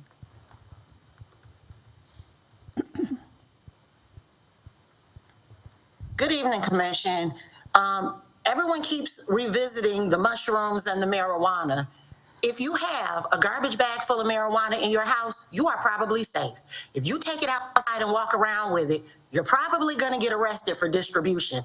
I don't know why that's even up for discussion, but just for clarity, at Movement, 95 grams of suspected cocaine was found, 282 grams of suspected MDMA, 167 grams of mushrooms, and 206 grams of marijuana. So let's put that to rest first. Also, Tracy Allen's case has been, it's dispositioned. So at this point, what is going to happen to Officer Melvin? He needs to be fired, and we don't need to kick that can down the road. That needs to be an ongoing discussion until he's terminated and charged for shooting an unarmed civilian 6 times. That's a problem. Speaking of problems, I raised this issue a couple of weeks ago. That secretary needs to be fired. As Morris pointed out, It is not your job to give legal advice. It's not your job to direct anybody to counsel. And as Mr. Foster pointed out, you all are the elected officials and you all are the ones we voted for. And Darrell Wood sits there at the table and directs everything to co-counsel or to counsel, and that's what he does. That is his job. You elected and not appointed commissioners need to get some backbone and start making some decisions at this table because, yeah, Scotty Bowman can't carry it alone. She needs to be fired. Every time you ask her something, she's sitting there with allies like she doesn't know what's going on, but here she is today giving legal advice. Y'all don't get your paperwork on time. It's always a suspicion that she's up to something sneaky. I told y'all weeks ago, y'all needed to get copies of those badges and those phone calls and what she is printing out. I don't understand why this is an issue. Again, every time you all come here, there's some sort of controversy and she's usually involved. You all wasted a lot of time today having discussions about having the wrong paperwork. Get her out of here. She makes too much money anyway. Promote. Chair. Madam, oh, Go ahead. So the board did, remember we did vote to have a letter to be sent to the Wayne County prosecutor regarding that. However, I would like to move that the board have that letter produced on our website and on our social media page so the public can see the contents of that letter. Do we need a motion for that? Can't we just request it? Well, I didn't want to be someone to just, maybe I'm I will supposed to. request it. Okay, yes, ma'am. Madam Secretary, can you make sure that that letter gets placed on the website? Yes. Okay. Madam Chair, Yes, go ahead. through the chair, if I can just ask the department if they've gotten any updates from the prosecutor since Ms. Allen's other case has been resolved. To my knowledge, no, but I may not have been in the room when information came in. I can certainly escalate that question. Thank you. Could we get an update, though, at the next meeting? Absolutely. Thank you. Any other, next speaker? Mr. Smith? May I be heard? May. Perfect. I want to speak to Mr. Foster said about some of these officers who are being suspended, their cases being thrown out. Some of these officers are on that list of admin no gun because of issues that don't even revolve around cases that they were members of. And Giglio Brady is about officers not being able to testify in court. I also want to say there is not a nonprofit, a CVI called Detroit Friends and Family, ran by Ray Winings. He sent me such a vile text message about payment that he was supposed to give me that he did not give me. He asked for my license, which I believe he printed a check in my name and cashed that check and did not give me any of the funds, which I believe is fraud. So if he did that, I'm going to file a police report and make sure he is held to the full extent of the law. He's held accountable. But also, how do you have a CVI that gets $700,000 plus every year and they don't have a website? I think that is fraudulent in and of itself. Also, we have officers like Tara Brown said, has the force who is getting paid, and he shot a woman 6 times. Any civilian who does that, shoots anybody who is unarmed and a civilian is going to jail. Also, we have officers who threatened to shoot his ex-girlfriend in the head, and he has a PPO. He's been on admin no gun for about six months now, and he's getting paid. So I think that it's very, very sad to see officers getting paid who shouldn't be. Also, we have so many issues with this police force. We have some good officers. We have a lot of bad officers. This specific board is to hold those bad officers accountable. Also, to Ms. Garnier, the board absolutely has the right to bring forth suspension without a chief's recommendation. That's why the lawyer who sits there would not advise against that, because he knows that the board, if the chief cannot suspend someone without the board has the ability to suspend people as well. The bylaws of the Board of Police Commissioners is very simple. Also, we need to have more reports around how many open homicides we have in the city of Detroit, because there are thousands. Next speaker. Ms. Davis, can you unmute yourself?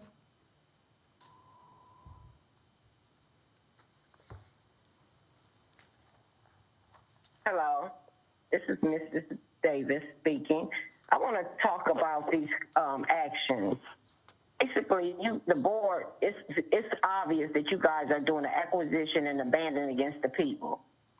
You're sitting up here performing a color of act. You give an appearance of something that it's not. You have you have interest in the people, you're just not sharing the interest. Eva, you mentioned corporal counsel. As a corporal counsel, you have a fiduciary obligation.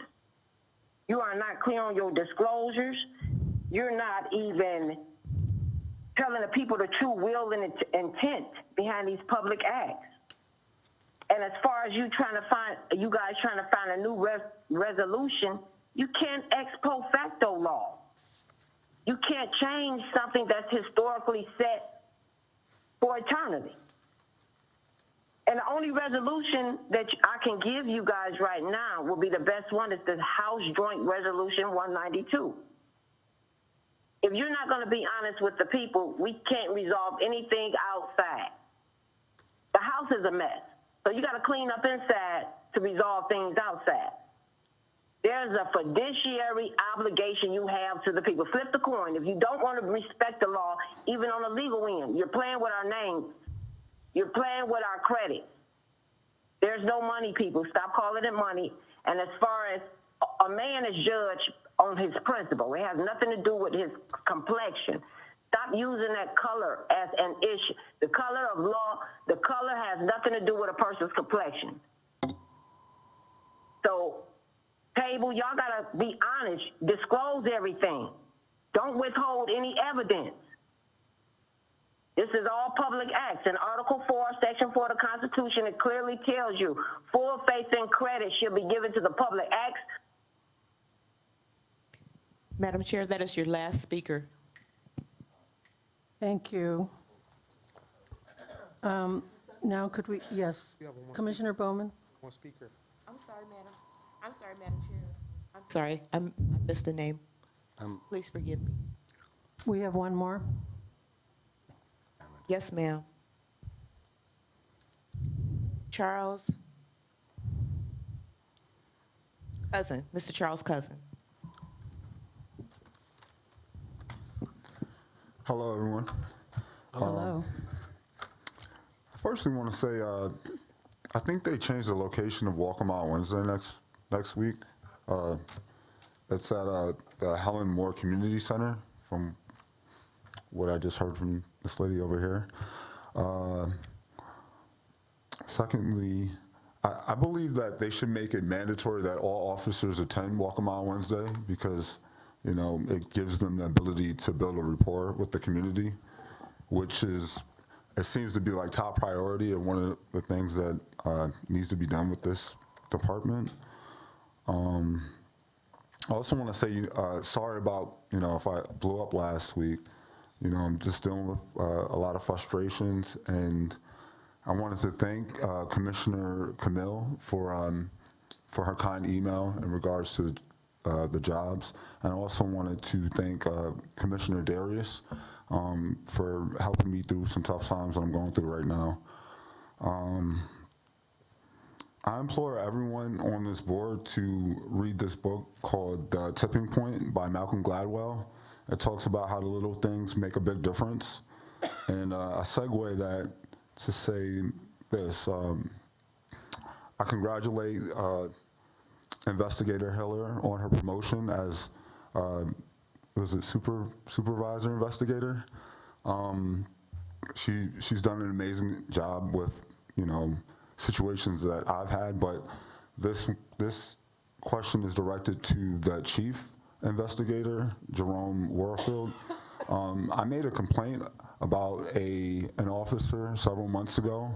You said that you got the complaint in regards to an incident in the hallway, but I never got any follow-up, and I'm not getting paid to do this, man. So I want to know what's going on. Did anyone ever speak to that officer? What's the protocol? What happens after we make these complaints? Through the chair. Yes. We'll give you an update. We'll call you tomorrow and give you an update. But that case is absolutely under investigation. But we'll give you an update to that particular case, and we'll update the board as a whole as well. All right. Thank you. Thank you. Was that the last speaker? Okay. Commissioner Bowman. I just wanted to address a comment that came from one of our community members. I can't hear you. I don't know. Oh, I wanted to address a community comment, just one fact brought up. I bring it up, I address it specifically because it involved my resolution, the proposed resolution. And it was a statement that there be no, that the Constitution prohibits ex post facto laws, which, for the benefit of anyone listening, is a law that would be retroactive and penalize people for violating it before it existed. And I think the reason that would be prohibited should be quite clear. The resolution in no way suggests or advocates any such thing. And I apologize if any community member thinks that's what we were doing there. That's all. Thank you. Any other comments? All right. Could we have a report from the board secretary? Madam Chair, through the chair, under your tab 6 today, as on your individual agendas, the weekly reports, facial recognition, and shot spotter, together with the memorandum from the Personnel and Training Committee, which met May 26th. There's also a June 1st disciplinary administrative duty status report that was received, together with, which is an update of the document that Commissioner Camille asked to be presented to you for new business today. Then we have the policy directives E through K.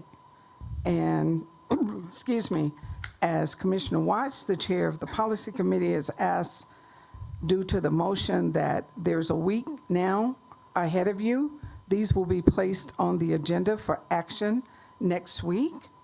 So they are in your packet, hard copies today, as well as you have them electronically. The announcements for today: the next board meeting will be held in the community next Thursday, June 11th at 6:30 p.m. The location is Edison Academy High School, 7th Precinct. That's on St. Auburn in Detroit. As the board will remember, they asked staff to be certain that during the, calendar year, that we attempt to have meetings at least 2 schools in the city. This is a second one for the year. On July 9th at 6:30 p.m. is the next scheduled community meeting. It will be held in the 6th Precinct at Greater Burnett Church, 16801 Schoolcraft in Detroit. The upcoming committee meetings for next week are as follows. Citizen Complaints is on Tuesday at 3 p.m., June 9th. Also on June 9th at 4 p.m. is the Budget Committee. And also next Wednesday, June 10th, tentatively scheduled for 8:30 a.m. That time is subject to change, but it will be held on Wednesday, June 10th, 2026. If there is a time change, we will endeavor to post it immediately online and get the communication out. That ends the report for today, Madam Chair. Thank you. Any questions? All right. Is there any new business? Madam Chair, new business. Go ahead. Thank you, Madam Chair.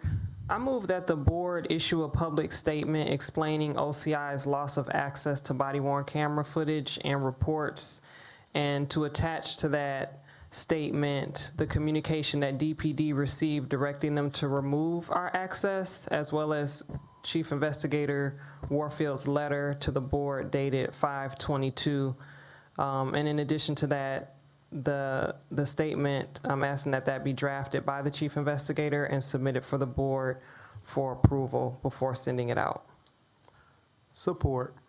Okay, a motion has been made and seconded by Commissioner Camille and seconded by Commissioner Morris. Do I have to restate the motion, Madam Parliamentary? Chair, you do. Okay. Madam Chair, you can ask that the Commissioner write it out. Yeah, because there were a couple of paragraphs there that I didn't. I know it's regarding the access to the body-worn camera video. Yes, ma'am. Would you like me to read? Yes, please. Thank you. The motion is that the board issue a public statement explaining OCI's loss of access to body-worn camera footage and reports, and to attach to it the communication that DPD received directing them to remove our access, and Chief Investigator Warfield's letter to the board dated 5/22/2026, and that the statement will be drafted by the Chief Investigator and put before the board for approval. Is there a date on that? Or just put before the board at some point? Madam Chair, I will say by the next meeting, by next week. Okay. Is there any discussion? The motion has been made and seconded. Any discussion? All in favor indicate, Commissioner Bowman? Yeah, just a request for information to the mover. I think it had been that the board issue the statement. Who should be handling the issuance of that statement for the board? Through the chair. Normally, when we have had these motions in the past, there's been a request for clarification of which staff member or which commissioner would actually do the drafting for the board to approve. So I'm recommending that Chief Investigator draft it, bring it to us for approval, and then once we're approved, then it will be issued out through our normal communication channels through the staff. Thank you. Thank you. Any other, Commissioner Jones? Here, just- Can you speak into the microphone? I'm sorry, Madam Chair. I know a few meetings ago, and somebody check me if I'm wrong, I may have been in closed session where we had some discussions on this. Through the chair. Go ahead, Commissioner. There's been conversation about this at the table. There was an update provided by a Chief Investigator to the public. There's been bits and pieces of information going out to the public here and there, and I just think it's important that we have a concise update for the public, as this is foundational to the oversight that we provide, and just want that information to be clear to them what has occurred.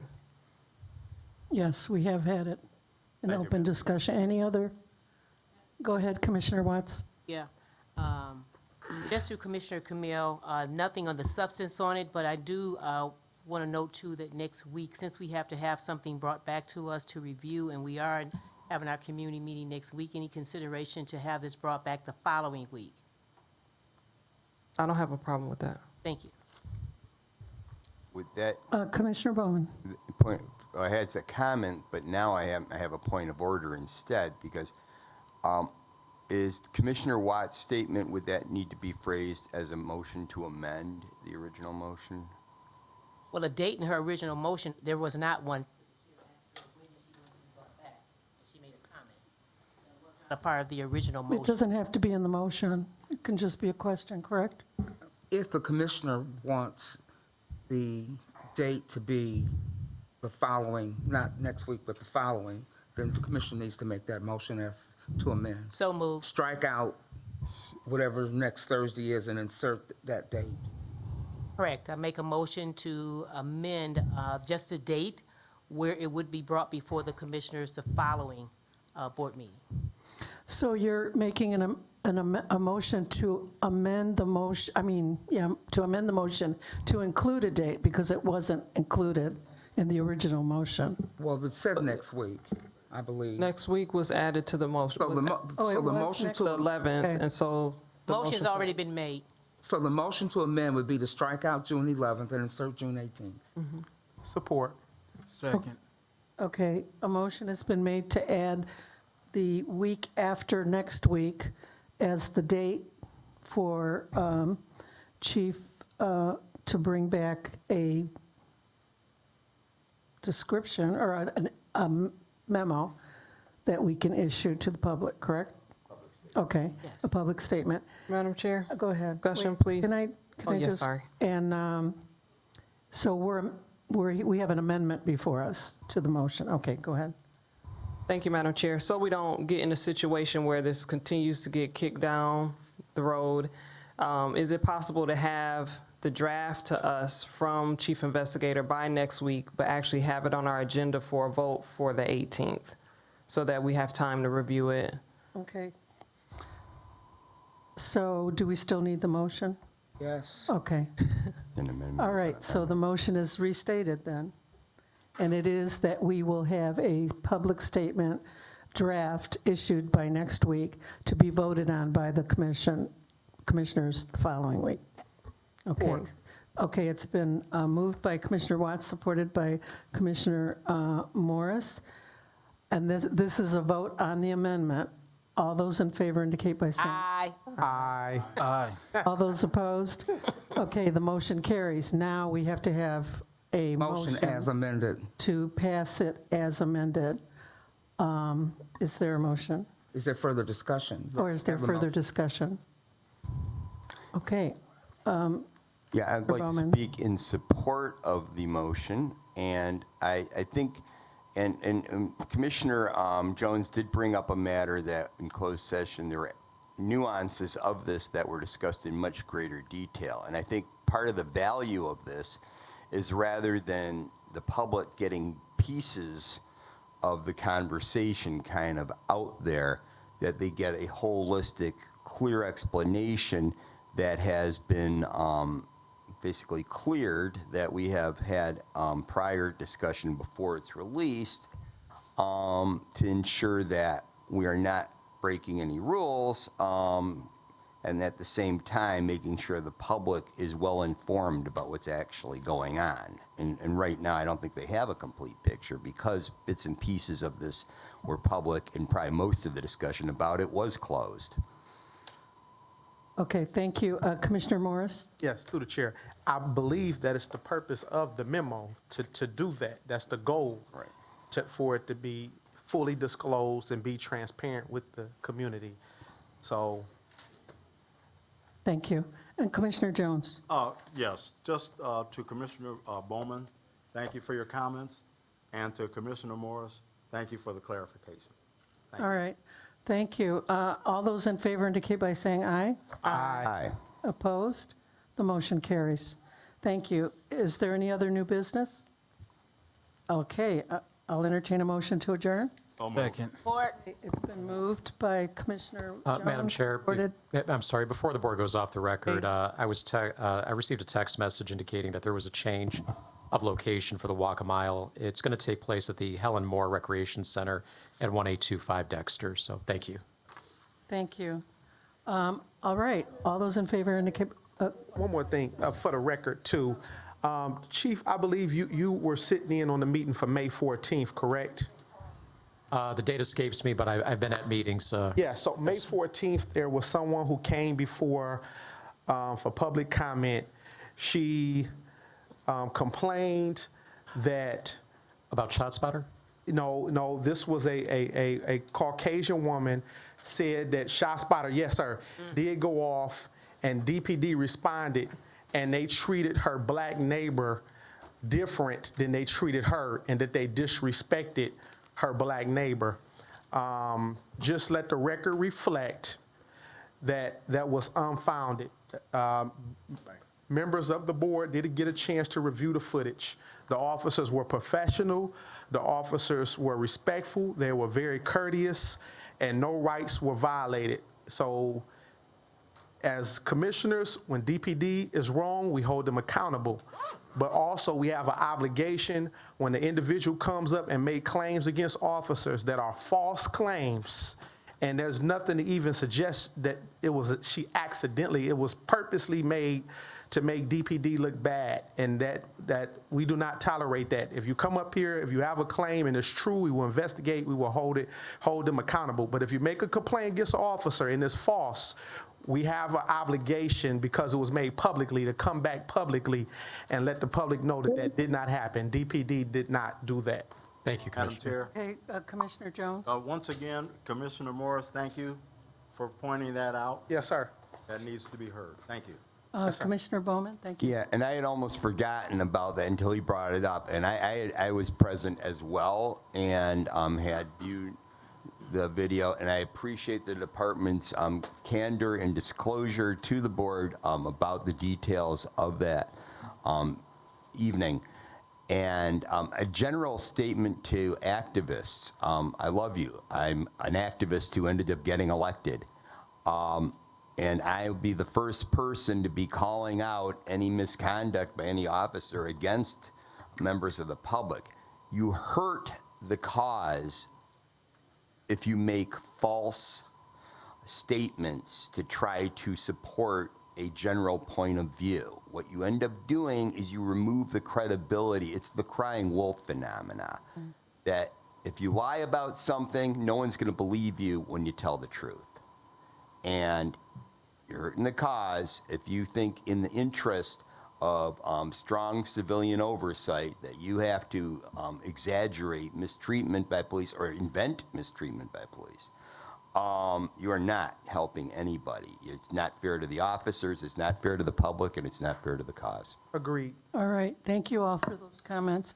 All those in favor indicate by saying aye. Aye. Opposed? This meeting's adjourned. Thank you all for coming.